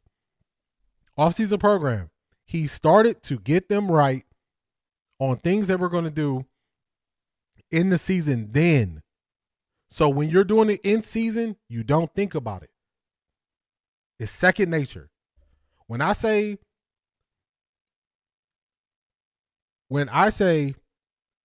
I want my guys to be able to play fast, it's because they know exactly what they're going to do. You got to teach that. You have to teach that. So I was listening to this. I was like, man, this is amazing. This is amazing. This is going to be big. It's going to be another point he's going to get to. I'm going to hit some of y'all chats, though, and then we're going to get to it. Shout out to you, Zedric. I appreciate you putting this link in the chat for me. I appreciate you. If you haven't noticed, there are certain demographics of nepotism babies. Hasselbeck, Stefanski to have an issue with Shedeur. He's doing what they couldn't, stepping out of his father's shadow. They can't stand it. The top father is to change the dog pound needed on all levels of game. Cleveland, this is for you. I totally agree. In other words, he's saying you have to hold people accountable and stick to it. I like it. Looks like Jim submitted the resignation yesterday, but they didn't announce it till today. Probably wanted to see if he was going to leak it early. I thought that interview was great. This was a great interview. That accountability, I think this is also for Spirit Fingers Judy. Oh, man, not Spirit Fingers. Unlike Kevin, they out there looking like they're trying something new on a critical down. Miss K, that's a fact. Todd Monken trying to be the next Bill Belichick. He trying to get him ready with 11s. Like the play Kevin Stefanski called against the Tennessee Titans. Yes, where Quinshawn was supposed to throw it across the field. It made no sense. They didn't have enough reps with it. Coach Monken going to have them coached up right. No more excuses for Jerry Jeudy. Shedeur is going to kill this season. I'm claiming it. A minimum of 9 wins. I like what you talk about there, Detroit Gemini. Prince Premier, close to 4,000 subscribers at 3,955. Just submitted my apply for full monetize. Hey, shout out to you, Prince Premier. Shout out to you.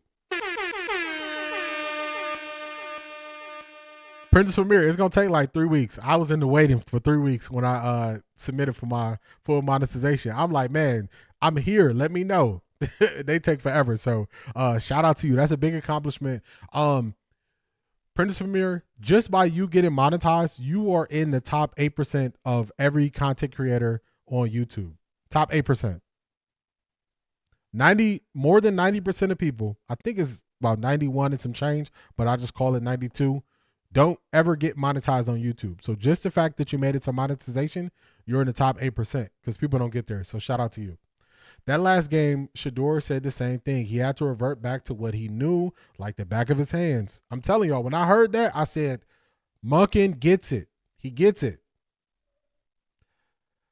Shedeur got his prayers answered with Monken. Belief, trust, accountability, and speaking life, all wrapped up in one. Kevin could never explain things. The Falcons are in for it. Detroit Gemini. You on to something. Zedric sent me something. He sent me something. That we gonna get to. D is the man. You've been mentoring me from a distance how to do this right. Prince Premier, I appreciate that, man. Shout out to you. I appreciate that, man. Y'all words help me. I'm telling you, y'all words help me be who I am every day and wake up. So definitely shout out to you, Prince Premier. Much success to you. Much success. Much success. Not Spirit Fingers Judy. Yeah, wet 11s, that took me out. Monken will have him spend half of practice on the jug machine all summer, for real. Jerry a cheerleader now. Better get it right. He better get it right. Did you hear Shedeur say that he was getting together with Puka and Nico Collins over the summer to work? He is a big fan of Nico Collins. Big fan. That's why during the game, I kept telling you, I was like, man, he keeps throwing the ball to Nico Collins. They got to get him somebody. Get him somebody similar to Nico. I ain't saying Nico is a big body receiver. You know, I ain't saying, it ain't a receiver out of the Ohio State University. Another big body receiver who can run all the routes. I don't know. His name is Carnell Tate. Y'all heard of him? I'm just saying, y'all. I'm just saying. Let's get to this next part. Tessa, what's going on? How you feeling? Well. Well, well, well. What's going on? Wow, 92.3 The Fan, ESPN Next Level, going crazy over Jim. Hey, it's cold outside, man. Go see if somebody wants you. I don't feel no type of way about Jim. Listen to this part right here, y'all. Then we're going to keep it moving. We're going to get to some voicemails of the people tapping in. That critical moment, I'm not talking about first down.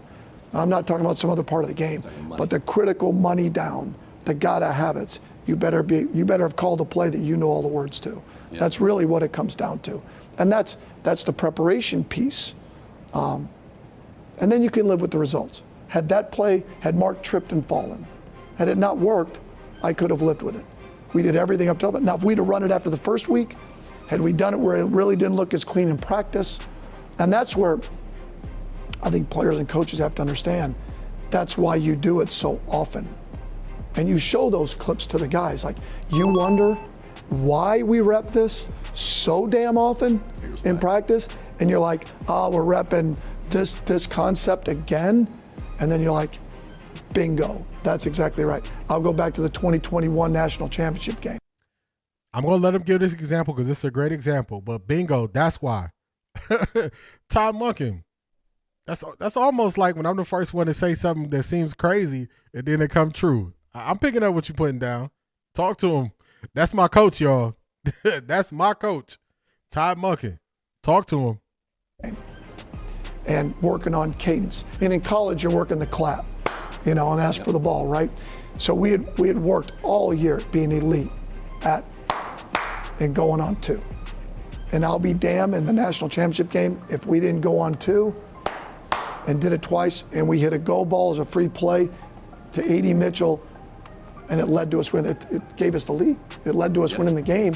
And you can point to those moments of why it's so important, why what you're doing is so critical at the most critical times in a game, of why you're doing what you're doing. Because you got to show them, and they got to understand why you're doing what you're doing for them to have the buy-in, and why you're doing something so often that gives you, again, for the ability for it to show up on Saturday or Sunday. That's what it's about.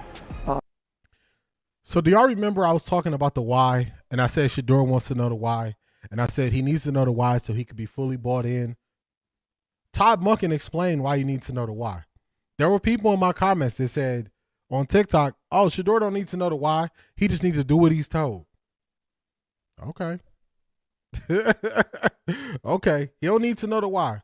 But Todd Monken is saying, no, I'm going to explain something to you. We're going to rep it all year. And then when it works, I'm going to say, that's why. You needed to know like the back of your hand how to do it. I'm telling y'all, I was listening to this. This was music to my ears, y'all. Music to my ears. I've trained people in different roles that I've been in throughout my life, throughout my career. I've trained people. Explaining them to why, the why is a very critical part of them retaining the information and not questioning why they are doing something. When people are questioning what you were telling them, they will not do things seamlessly. They will not just follow it blindly. You have to tell the why. You got to tell them the why, y'all.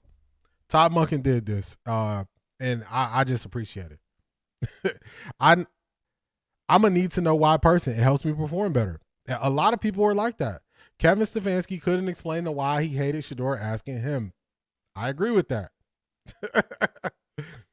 The why is why Kevin Stefanski and Shedeur didn't get along. I called it out. To get the best out of your players, you have to know their way of learning so they can apply the information effectively. Talk to them. Why we won? That's why. For real, Matthew. That's why we won. Remember, I had y'all doing those extra reps when y'all didn't want to do it? And I said, in this moment, in this game, we're going to do a double clap instead of a single clap. They only think we're going to do a single clap. Talk to them. That's my coach, y'all. That's my coach. Didn't it sound like they found a coach specifically for Shedeur and that young rookie class? I think they did. I'm very excited about this coach. I'm going to set this up because we're going to go to the voicemail. Part of the perks on Patreon, during the season, if you're an All Access member, you get opportunity to leave a voicemail. Tell us how you're feeling. During the off season, I open this up to everybody on Patreon just so we can hear your voice to make sure your voice is heard. I always think about this, that Shanithia, shout out to Shanithia, told me to clip this up. Come to Off the Record D, where we going to read your super chats. Your voice is going to be heard. So I always think about that, and I want to make sure your voice is heard. D, I understand. I am a Y person too. It takes you to a different level when you know why you're doing it. Stefanski pulled out all the obscure trick, never tried, never practiced on fourth down, and that ain't work. Like a last place team, Monken doing what it takes to win and win consistently. I agree. They create so many obstacles. If Coach Prime came to Coach Shedeur, I don't blame him. I don't blame him either. See, I got the right multi-graphic save. Let me see. Let me get the right graphic up. Let's take this down.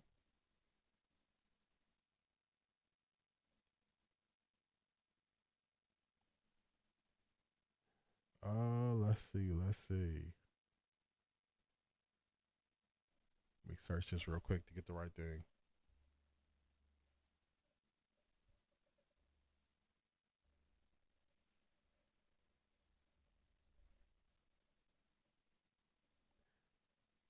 Here we go. All right, let me adjust this. And then we're going to get to a couple voicemails. We got a couple voicemails we're going to play. And then I'm going to do something that I don't normally do. I don't normally speculate. Today, I'm going to speculate, y'all. I'm going to do it. I don't normally do this.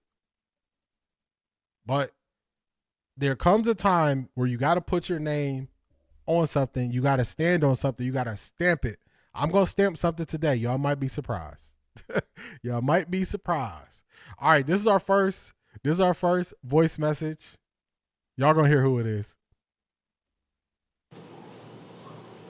Todd Father, this is Key Corleone.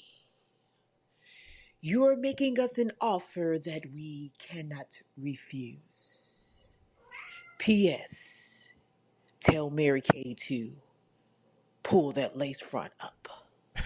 Nah. For real though. Man, I am so excited. Finally, we got a coach that appears to be about his business, appears to be not only rocking with Shedeur, but about to rock with everybody, man. And I am so excited, not only for this upcoming season, but man, I will be attending my very first NFL game in a long time. Tampa Bay versus the Browns, man. I will be in the building, and hopefully I can see some of my OTR fam there. Man, this is Key Mathis. I am out. Shout out to Key Mathis. I couldn't wait to play that for y'all. When she left this, I even put it in the group chat. I'm like, I can't wait to play this Key Mathis. Shout out to Key Mathis. I'm excited too.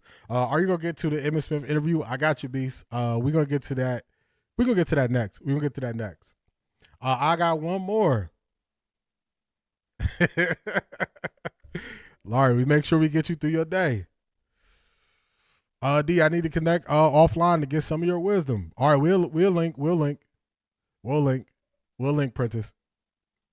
Prentice, if you are on IG, if you're on TikTok, if you're on X, whichever social media platform you're on, reach out to me on whichever one you're on. If it's all of my stuff is Off the Record D. So if you are on X, if you are on TikTok, if you're on IG, reach out to me on whichever one you use the most. All right, let's get this next one, y'all. Hello, chat. This is A.M. Williams or Alicia. I had to re-listen to the press conference today to make sure that I got my thoughts together. And I want to say that I am very confident that he will keep the Cleveland media in check. And I am happy to hear that his focus is on developing the team as well as holding them accountable as well as himself accountable for their performance. Shout out to A.M. Williams. We appreciate you. I'm telling y'all, the tide is turning. We feel really good. We feel really good about Todd Monken. Shout out to A.M. Williams. That's one of the perks of Patreon. Definitely tap into the Patreon. We do some fun, cool stuff over there, so definitely tap into the Patreon. Tap into the Patreon. Also, get those likes up for me, y'all. Hit that like button for me. Hit the like button for me. What's going on, TK? How you feeling? How you feeling? We're gonna get to Emmitt Smith. Let's see. I think I got him here. But first, They playing. They sitting back here. Pause this. I was listening to all this stuff, really getting more familiar with Todd Monken. And in the process of doing that, I decided that I'm going to give y'all some speculation, y'all. I'm going to give y'all some speculation. On this day, February 6th, 2026, I'm stating the Cleveland Browns will win more games than the Atlanta Falcons. I'm stating this before the draft, before free agency, because this will be a more prepared team. This will be a team that understands what their role and what their responsibility is before any game starts. They will have a clear understanding of the plan. They will have accountability for their lack of performance. So on this day, because we're going to clip it, February 6th, 2026, I'm declaring the Cleveland Browns in the upcoming season will win more games than the Atlanta Falcons. Clip it. I tell y'all, we gonna get to Emmitt Smith. I made some declarations before this season. I said the Cowboys would not make it out the first round. I'm sorry, Marie. I said they would not make it anywhere further than the first round of the playoffs. I said the Cincinnati Bengals would not make it anywhere past the first round of the playoffs, and they didn't even make that. I was only wrong about one of my preseason declarations, and that was the Jacksonville Jaguars. Shout out to Beast. But all the other ones, and also how things played out this year, I was knocking it out of the park, y'all. I was knocking it out of the park. Knocking it out of the park. So I just want to tell y'all that. That's how strongly I feel about Todd Monken. I believe the people in leadership can pull more out of people. They can pull more out of people. And the way that Todd Monken understands how to develop people, that is the reason why I'm all in. When you have a person who has the experience, who has the understanding, and they have a clear way to train somebody, they will lead them to success. They're going to lead it to success. So y'all are hearing it here first. I'm saying this. Y'all don't hear me putting caveats on it. Y'all don't hear me trying to back out of it. I'm stamping it with my face and my name. There are times where you have to stand on something, and this is what I'm standing on. This is what I'm standing on. It's out there, y'all. It's out there. Craig, my bad. Marie, my bad. I wasn't hating on them. I was just looking at how they did business, and I was like, they're not doing business properly. They're waiting too late in the year to do anything with Micah. That was the main reason for it. Marie, I'm sorry. It was all about business. It was all about business. I thought they waited too late to do anything with Micah. So that's what it was. Let's get to Emmitt. Let's get to Emmitt. Let's get to him. Let's get to this was 2025, y'all. That was my 2025 predictions. All right, let's get to Emmitt. If you don't know, if you're younger, you don't know who Emmitt was. Emmitt was that guy. I know everybody saw the Kay Adams thing, but we're gonna make sure we put some respect on Emmitt Smith's name before we get to what he said with Kay Adams. Let's play it here, y'all. trying to play matchmaker.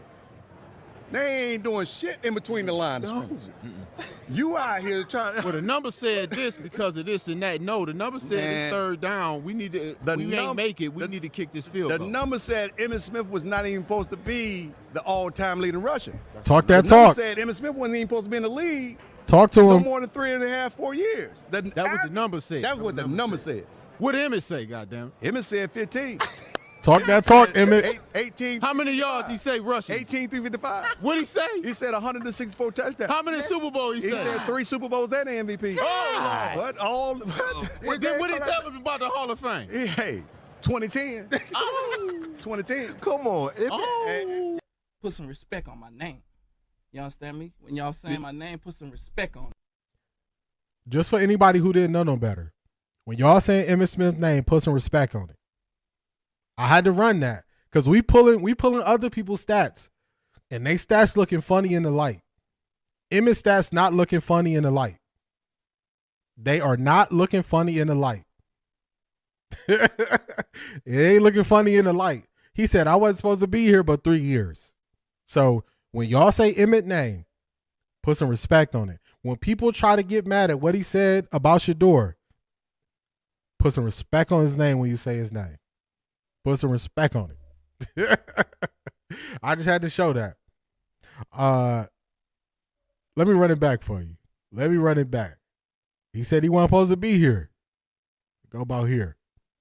The number said Emmitt Smith was not even supposed to be the all-time leading rusher. That's what the number said Emmitt Smith wasn't even supposed to be in the league no more than 3.5, 4 years. That was the number said. That's what the number said. What Emmitt say? Goddamn. Emmitt said 15. Emmitt said 18. How many yards he say rushing? 18, 355. What'd he say? He said 164 touchdowns. How many Super Bowls he said? He said 3 Super Bowls and an MVP. Oh! But all. What did he tell him about the Hall of Fame? Hey, 2010. 2010. Come on. Yes. Put some respect on his name. Put some respect on my name. You understand me? When y'all saying my name, put some respect on it. Put some respect on Emmitt Smith's name. Put some respect on his name. He is highly decorated. He had everybody wanting that 22 jersey. So when we look at the Tim Hasselbecks and we look at the backups, backup to the backup, when we looking at them and we pulling their stats, they not lining up with his. So when everybody say his name, put some respect on it, they cannot use that approach when they try to go against what Emmitt Smith says. I had to show y'all that first. I had to show y'all. Because if we pulling cards, we got to pull everybody cards, whether it's good or bad, right? Ain't that the way you do it? That's how you do it. Here we go, Brownies. Here we go. Woo, woo. Here we go, Brownies. Here we go. Woo, woo. Here we go, Brownies. Here we go. Woo, woo. Oh my God! Wow!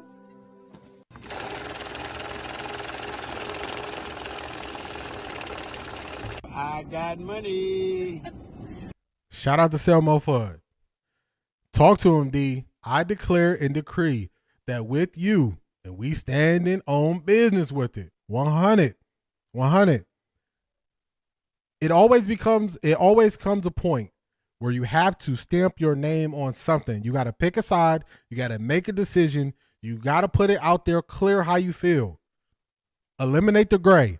Don't dance in the middle. Emmitt Smith put it out there how he feels about Shedeur. I'm putting it out there how I feel about Todd Monken. I'm putting it out there how I feel about his ability to lead men. We're going to see it. We're going to see it. Shout out again to you, Selmo Fudd. I appreciate you.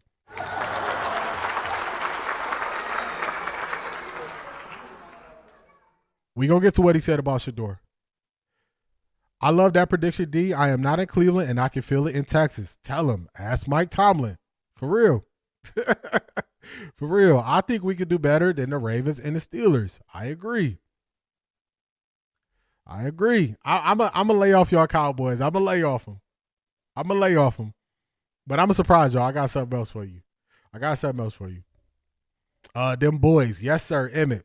Everybody, if you wasn't a fan of Emmitt Smith growing up, even if he wasn't on your team, I don't know how to look at you, because at that time, running backs was those guys, and he was those guys' guy. So you got to put some respect on his name. Diehard Cowboy fan, but funny how last season I watched more Browns games than Cowboys. Emmitt was on First Take too. They avoid asking him anything about Shedeur. I wonder why. Was looking at old film of Deshaun Watson. I keep hitting the wall that he doesn't read defense. Was recommending cutting bait and moving on for him because he is not going to be the scrambler he was before. That's why I don't see why people are just throwing it out there that he's going to be the starter. I don't understand it. Let's go. I'm backing you on this too, D. I'm putting it out there early. Jerry is trash for how he treated Emmitt. In the end, the trade was worse than Nick Chubb's. Yeah, there's no way he should ever put on anybody else's jersey. Him in a Cardinals uniform was crazy. Respect Hall of Famer Emmitt Smith, for real. I swear I love us. Talk to him, Latika. Emmitt and Coach Prime spoke highly of Jerry. See the talk show. We got time today. I just watched some tape of Emmitt the other day. He was great, and it helped his O-line look even better. Vision, balance, and durable, for real. You forget he came on when the Cowboys were moving on from Tony Dorsett and Herschel Walker. Emmitt got lucky. There was no one left at halfback. He got lucky, but he made the best of it. They just dropped a video with Dion on First Take this morning. All right, we're going to see if we got time to get to it. Let me check the clock. We might have time. They didn't believe in him because they wanted to, because they had to, and he took the rock and ran with it. Okay, so you followed that up too, man.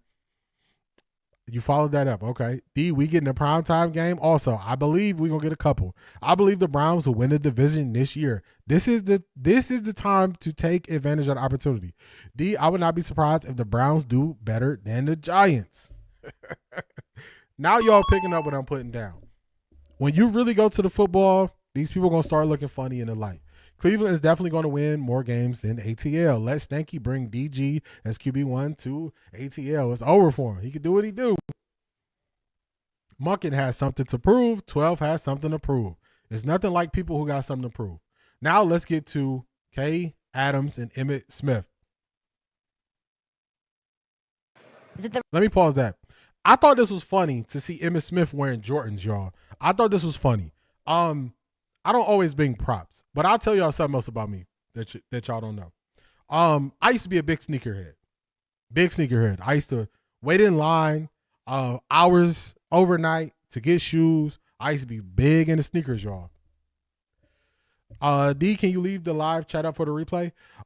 It's not me, it's YouTube. So once the live stream ends, they have to process it through YouTube to make sure you don't have any copyright material in it. And for whatever reason, I go live all the time, but it takes them 24 hours before my stuff get processed where you can see the live chat. Hopefully I get to a point where they just realize I'm not, showing copyright and stuff, and they do it faster, but it takes them about 24 hours once the stream ends. But I used to be big into sneakers, y'all. And I still got a lot of sneakers. And I thought it was funny to see Emmitt Smith rocking Jordans. I thought it was funny. But I brought another prop today. So, these are going to be... these shoes are older than my nephews. These might be around my daughter's age. I'll tell y'all too much personal, but these might be my daughter's age. But check these out, y'all. So, if you don't know, this is Emmitt Smith's shoe right here, y'all. These are Reeboks. You see the 22 on the back. I used to be big into sneakers. So every once in a while, I bring some props for y'all to show y'all that I've been doing this a long time. A long time. So even though I was a Cleveland Browns fan growing up, running backs were the thing during that time, and the running backs had their own shoes. Barry Sanders had his own shoes. Emmitt Smith had his own shoes. Just to show y'all how long I've been doing it. That's how long I've been doing it, y'all. I've been doing it that long. You can't go buy these on the shelf right now. You can't go buy them on the shelf. I've been doing it that long. Just a little prop for y'all. Now let's get to Emmitt Smith, because we making sure we put the proper respect on his name. Let's get to him. The right move? I guess coaches want to make sure that guys know that there is no security in their position, and they want them to be as competitive and compete for the job. No one wants to hand anything to them. This is the way that they're treating Shedeur. But they handed it to Drake May. Yes, they did. They handed it to kid out in San Diego. They also handed it to the kid in Jacksonville. They also handed it to Sam Darnold. They also handed it to other players. So, and what does Cleveland have? Absolutely nothing. So what's the debate? Are you going to give it to Dylan again? I mean, when you have players, see, the one thing about players. You just gave me goosebumps, Emmitt. One thing about players, they know who their captains are, and they know who their leaders are, and they know who they can believe and who they trust in. It's the organization, it's the coaches that have to get it right. You can name somebody a captain, but if they don't have the respect of the team, they're not truly a captain. Some people earn that right. I would imagine Miles there is the captain, but no question. He's one captain on the defensive side, but who's the captain on the offensive side? You tell me. Who believes in who? Who, when you step on the football field, how are the players responding to you on the football field versus someone else? Church of Emmitt Smith here. Would you have named him the starter? I would. If that was you, right get the head coaching job. They're asking you. Yeah. Oh yeah. I haven't seen anyone else earn the right to be that but him. And he hasn't played enough and haven't given him enough chances to be on the football field. And when he's on the football field, they feel better. They look better. I'd like to know a little bit more about that before you go, because your words matter.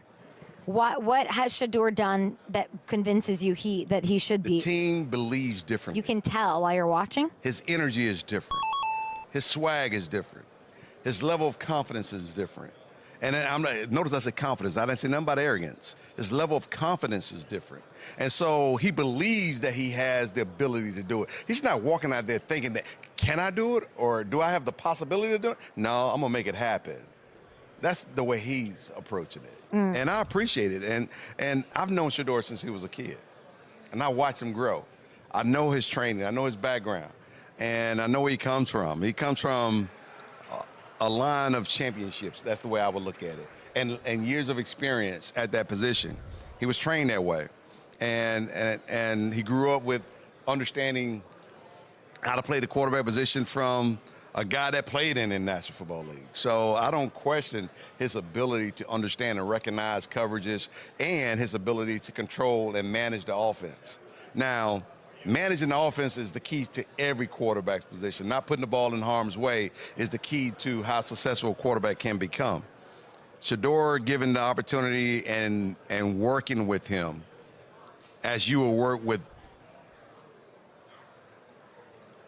any quarterback, Drake May, or as you will work with any quarterback in New York, any quarterback in Jacksonville, any other quarterback, just like you will work with them and help them understand that's the approach you should take. Forget what he looks like. Forget how he walks. Forget it. You want somebody confident. You want somebody to step in and say, I can lead the organization. Well said. And willing to take on the pressure and manage all the questions that comes his way like a professional. He did that here on He don't throw nobody under the bus, including his coaches. Emmitt is going on Shedeur, y'all. He is not stopping. Don't cut him off. Yeah. Talk that talk, Emmitt. I mean, what are we talking about? We're talking about some BS. Talk that talk, Emmitt. I'm going to let you go because I got a question for you. Uh-oh. Here we go. How does Shedeur Sanders make the Pro Bowl with just 5 games in the National Football League? Answer that. You tell me. How does a guy make the Pro Bowl with just 5 games or 6 games as a starter? Oh, I know how. It's ticket sales. It's ticket sales. It's merchandising. That's how they do it. Oh, my bad. You watched the Pro Bowl on your Tableau TV, which Actually, I didn't watch the Pro Bowl. I was too busy playing golf. You didn't. Well, other people did. You can watch the big game for free. It's a great option for fans who want to save. You never want to miss a big moment. TableauTV.com. Check it out. You can get it at Walmart, Amazon, wherever. You are the absolute. He wasn't falling for it. You're not going to stop my points. You're not going to stop me what I'm saying. I'm not going to fall into what you're trying to say. It's not going to work. It's not going to work.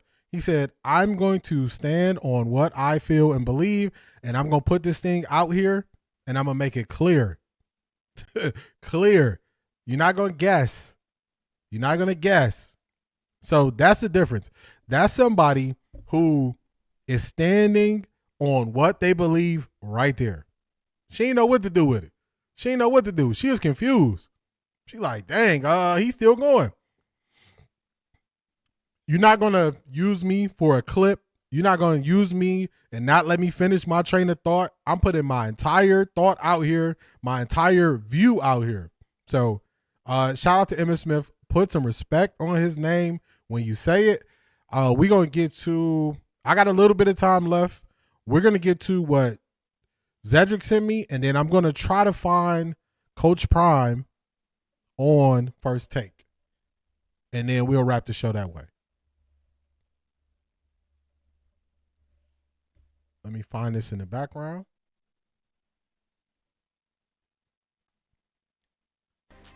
Speaking of special. All right, we're going to pause that. All right, good. I got that there. We got this here. This is what Zedric sent me. So let me go. Let's go here. Let's get rid of this.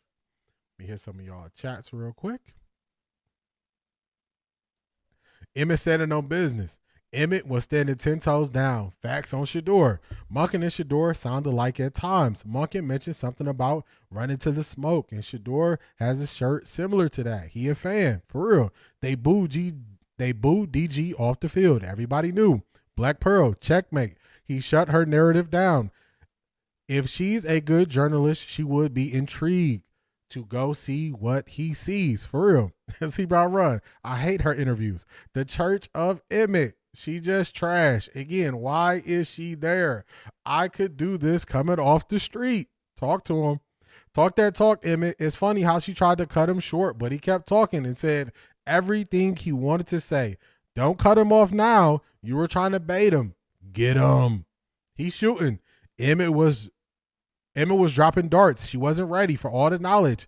Had to cut him off, and he was not falling for it. He said, I'm going to say, you asked me the question, I'm going to say what I got to say. You can see that twinkle in his eyes when he's talking about his boy. Stop interrupting him, ma'am. She wasn't ready and didn't get the narrative she wanted. She was not ready, and I loved it. It wasn't fitting the narrative she was pushing. Not at all. She doesn't want to answer no questions. Not at all. Duh. She was speechless. She won't say it. She knew. Emmitt wanted to say them white quarterbacks so bad. He did. He just named them and named the cities they play in. I would have preferred if Josina Anderson was up there interviewing him. Shout out to Josina. I'm actually going back after D. Aaron is at the end of the Pro Bowl commissioner talking to Shedeur on the sideline. I got to check that out, what you said that the commissioner said. She's Mary Kay Cabot Jr. She also was asking Ward about Shedeur when she literally interviewed him. She obsessed. They reported that the Pro Bowl ratings dropped 18%. Not sure how that is. I saw that initial report, but it was weird, Detroit Gemini, because they were talking about 2025. I watched the highlight 1,000 times. Whip that. For real, he ain't falling for it.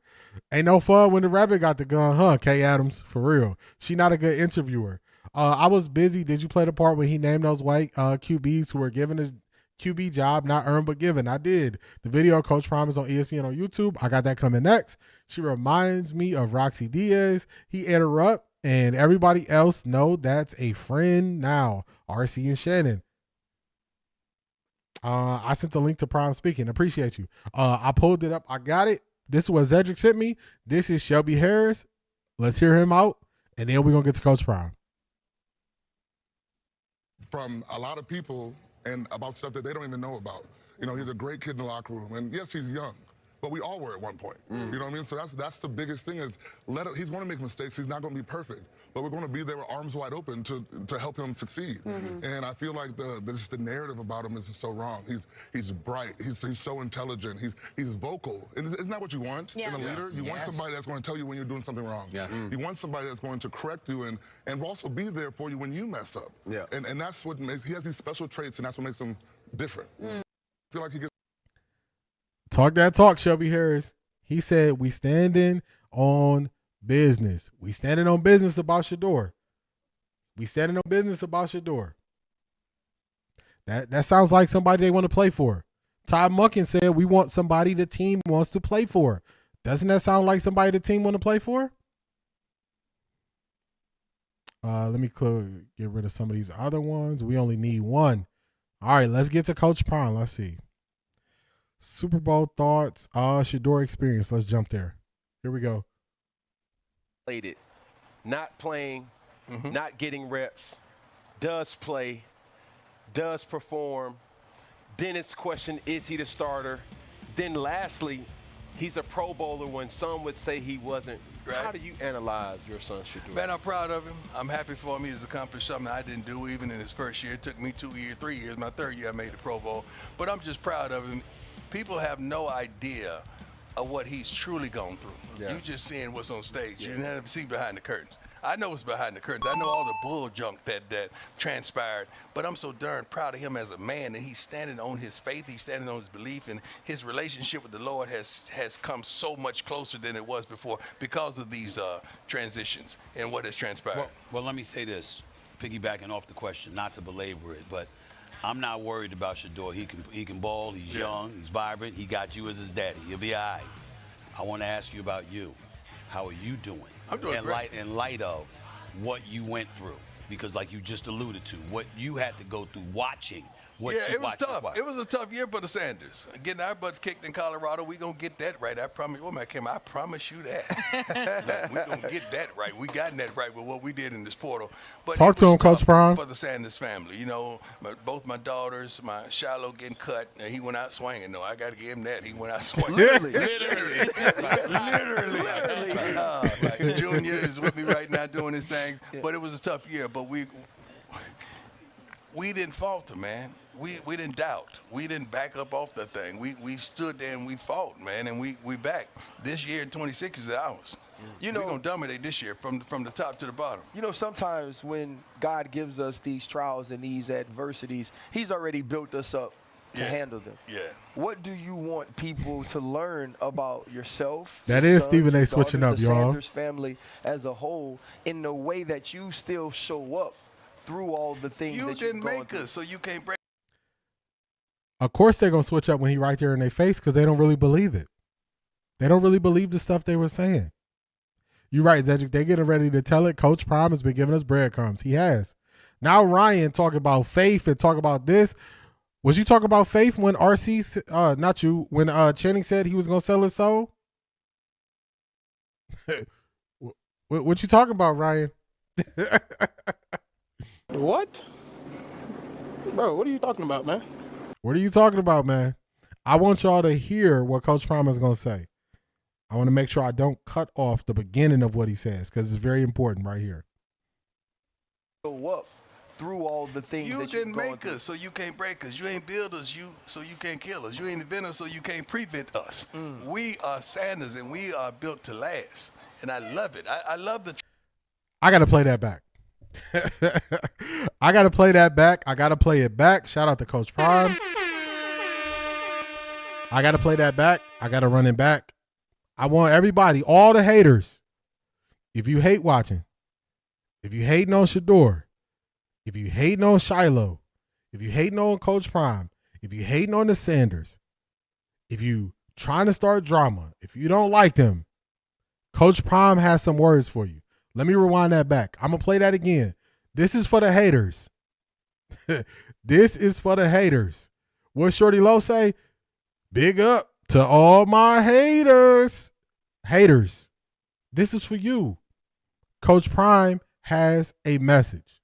Talk to him, Coach Prime. You still show up through all the things You that didn't you've gone make through. us, so you can't break us. You ain't build us, so you can't kill us. You ain't invent us, so you can't prevent us.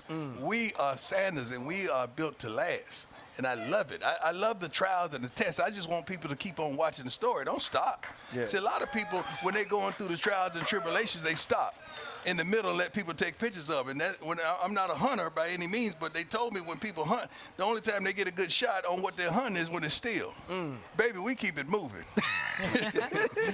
We keep it moving, and we won't stop to allow you to get a good shot at us. Yeah. We keeps it moving. I'm going to keep it moving. Todd Monken, the new head coach there in Cleveland, he has. Haters, I hope y'all heard that. The haters, I hope y'all heard that. All the stuff y'all tried to do to Shedeur, all the narratives y'all tried to push, all the stuff y'all tried to say, they keep it moving. It kind of sounds like Denzel Washington saying, fall forward.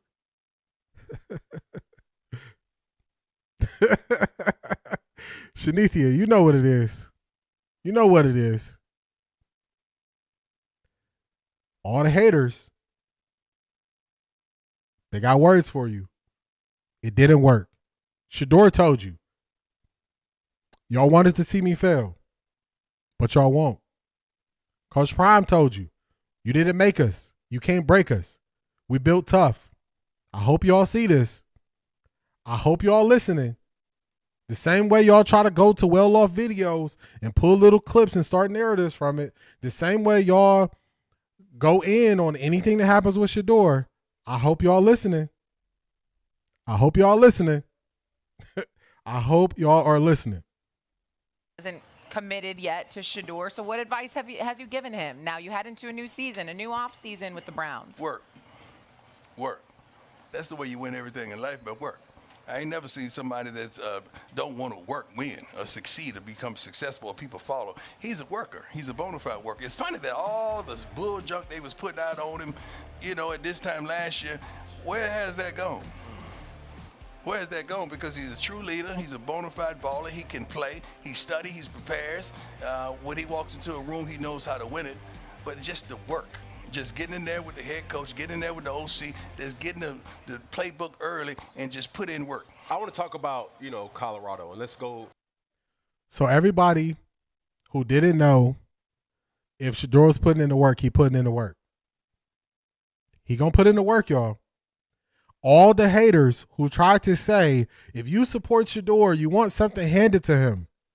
And we said, nope, just a fair opportunity. Just a fair opportunity to show and prove who he is, what he about. That's all. That's all we ask for. We don't want no advantage. We don't want an advantage. All we want is an opportunity. When Shedeur got the phone call, he got drafted. Before he went and jumped in the pool, he said something. He said, it's an opportunity. That's all you can ask for. I just want the opportunity. That's it. No advantage. No shortcuts. No cut the line. Opportunity. Y'all hear it. Y'all hear it.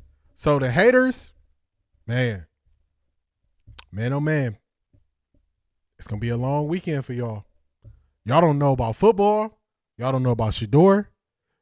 Now y'all see that everything y'all tried to do didn't work. Y'all got to go back to the drawing board. Go back to the drawing board. Go back to the drawing board. Let me hear some of y'all chats. Ryan talked ish about Shedeur. He did. RC plays both sides of the fence. Shedeur is such a great young man. He's so grounded, genuine, and real. He will go very far in the NFL and will become one of the greatest NFL QBs of all times. Mark it. Shiloh went out throwing hands, literally. The Browns pushed Shedeur through hell. They giving you breadcrumbs, as Zedric said. We are built to last. Talk that ish, Coach Prime. Ryan is fake. He speaks to get clicks and views. He does. D, I know you go clip that Dion. Anything else will be uncivilized, Shanithia. Y'all remember that Charles Barkley commercial?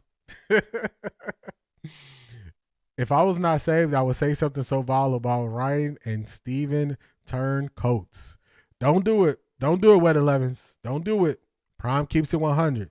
I like Prime's approach. He's using honey. This is how you deal with trolls. Be unfazed. The secret is that the trolls need you. You don't need to focus on them. Don't pay them attention. When I respond to comments, so right now on TikTok, I got something going semi-viral. It's me bringing up Emmanuel Acho's stats. It's over 10K views and a lot of people commenting and all this stuff. And what happens is on TikTok, when you have something, once you go over 10,000 views, the comments just come from everywhere. Everybody is commenting on your stuff so they can be seen. I respond to a couple people just so they know it's not a troll post or anything, to know that I'm a real person. But then when you respond to one person, everybody come out the woodwork hoping to get a response, hoping to be seen. They want that attention. They just want that moment that somebody sees them. That's when you don't respond. That's when you keep it moving forward. That's when you don't pay them attention. That's what Coach Prime is saying. Listen up, haters. Powerful words from Coach Prime. Coach Prime talking to Ryan in his face. In his face. Hi, haters. They in shambles right now. The Bible says, pray for your enemies and pray for those who despitefully use you. Do not be envious of the evildoers. They soon will be cut off. Talk to them. I'm telling y'all, Coach Prime and Coach Todd the same. Very similar. Haters, get on your job. Ryan was just talking crap about Shedeur in the Pro Bowl. He was. Is it me, or do they all look somewhat uncomfortable? They're almost subdued. They're walking around those questions not to trigger. That's why Stephen A. Smith switched so fast to Coach Prime's help. He did. They knew they wasn't getting to him. Coach Prime got him switching up on their convo when he's in their face. For real.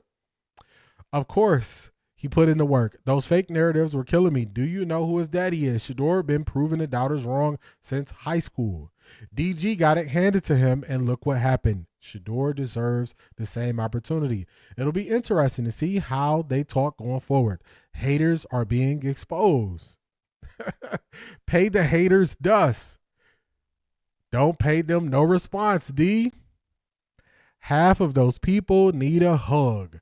Where's Real Fresh Food when you need her? Real Fresh Food would say, go buy a dog if you need attention. We got a spy they can't handle in their camp. So they can try new plans, but the best made plans will fail. God got Shedeur. He got him. Let's see if they ask any more Shedeur questions on here, because they try to switch it up. Man, let's go to college football. We don't want to talk about this. Keys to the Super Bowl. All right, let's get to him saying if he want to coach. Not whatsoever. What transpired with my son last year, ain't no way in the world. Hold on. Let me go. I want to make sure we hear the question. Not whatsoever. What transpired with my son. 8:35. So when is the question? Let's go here. Fair enough. Okay. Let's stay in the NFL. Before, and I know you're happy at Colorado, but before Shoddy went to the Cowboys, your name was kind of in the mix. Is there anything that would get you to jump to the National Football League? Not whatsoever. What transpired with my son last year, ain't no way in the world. No, I don't have a. Thank you, Lord. When I stop like that. That's to keep you from saying you don't need to say. When I stop like that, that don't mean I'm lost for words. That means God said, That's too wrong. That means God said, you're a head coach now. You can't do that now. You can't talk like that. You can't say that. I know you're comfortable with your brothers here, but you can't say that. That's what it was. Prime almost came out for real. The San Francisco Prime almost. See, Stephen A. does that for me. When I'm looking down there, I know. I got you, Sia Ederson. He don't want to coach in the NFL. Shout out to Marie. I said it was a small chance he might want to go coach his son. Marie stood on business from the beginning and said no way he goes to the NFL. I didn't forget. So shout out to Marie. Sia Ederson. Coach Prime making Stephen A. and RC foam stupid out their mouth. Now they trying to be his friend. People talk different when they're right there in the presence of you. They say a lot when you far, but when they're in your presence, they don't say none of those same things they said. I got you, CA. Yeah, he ain't going. He is not going to the NFL. Coach Prime up there in the den of thieves talking that talk. Maya, what's going on? What is going on? We had a good live. Very good live today. Always happy to have you in the building. That's how you sit amongst your enemies. Yeah. You don't change who you are. They got to change. They got to change who they are. You don't change who you are. Make them change. You make them change. You don't change. Let me find where. I'll find it afterwards. Yeah, I'll find it later. Okay. I've been saying he doesn't want to coach in the NFL. Stephen A. Smith is the one who started that story, just out of nowhere. I had that argument on X with someone when I said he won't coach the NFL. They responded, "I'm not a Coach Prime fan." Well, I am. That's how I knew he wouldn't coach in the NFL. Talk to him, Laurie. He making it clear. Them Friday meetings are taking me out today. Maya, they always get it in the way. They know we got plans. 10:30 until. They know we got plans. They can't be having all at meetings. They had Tessa in meetings the other day, drawing flowers. Like, when is this going to be over? When is this going to be over? See, I told you. I said by them treating Shedeur like that, he would never give them a chance to fire/embarrass him. Marie, I didn't forget. That's why I had to tell you. It came right out of Coach Prime's mouth. He will never do it. So Marie was like, I was like, Marie, just a little bit. Like, he'll probably go coach Shedeur. And you like, nah, he ain't going to do it. Why does it appear they compare Shedeur against the league and not his rookie class? Miss K, because the narratives won't work. The narratives will not work. They won't work. They won't work. They won't work. They will not work. They will not work. Like, comment, and subscribe, everybody. We're going to do this thing on Sunday for the Super Bowl. I'll get the thumbnail scheduled, the live schedule for the Super Bowl. If you're in Patreon, make sure you put your predictions. Make sure you put the score. Make sure you all set all that up so we can enjoy ourselves this weekend. Coach Prime got so much class, he don't even have to stoop to their level. He get up there and talk his talk and leave them pondering. Coach Prime is a thermostat in a room full of thermometers. They adapt to his temperature. Keep Mathis. I like the way you put that. I like the way you put that. Coach Prime has probably lost respect for the league after what happened to Shedeur, because you know Shedeur is telling him exactly what happened. That definitely was a drop mic moment right there for Keith Mathis. Make sure y'all like, comment, subscribe. Let me shout out everybody who supported the stream.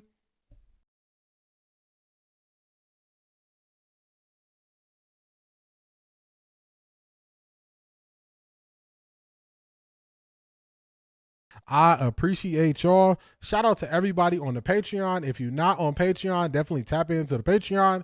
We're building a great community over there. We're doing some great things, so definitely tap in over there.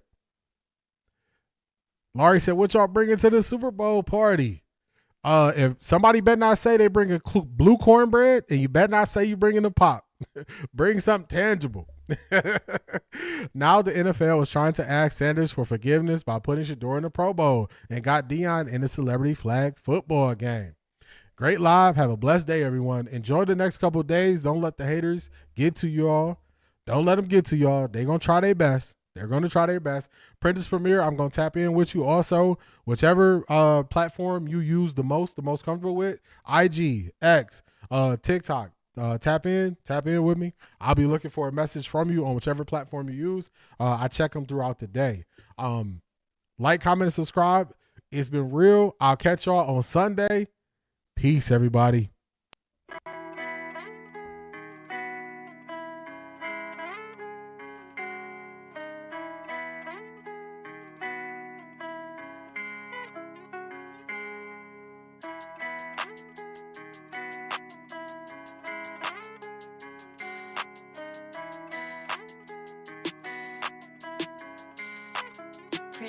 Look at what I did. Look at what I started. Look how far I came, dog. I ain't had no guidance. I just did my thing, dog. I just went my hardest. And I'ma go hard regardless. Yeah, I'ma go hard regardless. Yeah. Renting my check, I rent on my bag. I did what I did. Yeah. Renting my check, I rent on my bag. I did what I did. Yeah. And how good they judge me, oh. But they They're don't setting Dylan Gabriel up. Take the biggest L out of Look how far I came, dog. I ain't had no guidance. I just did my thing, dog. I just went my hardest. And I'ma go hard regardless. Yeah, I'ma go hard regardless. Yeah. Renting my check, I rent on my bag. I did what I did. Yeah. Renting my check, I rent on my bag. I did what I did. Yeah. And how good they judge me, oh. But they don't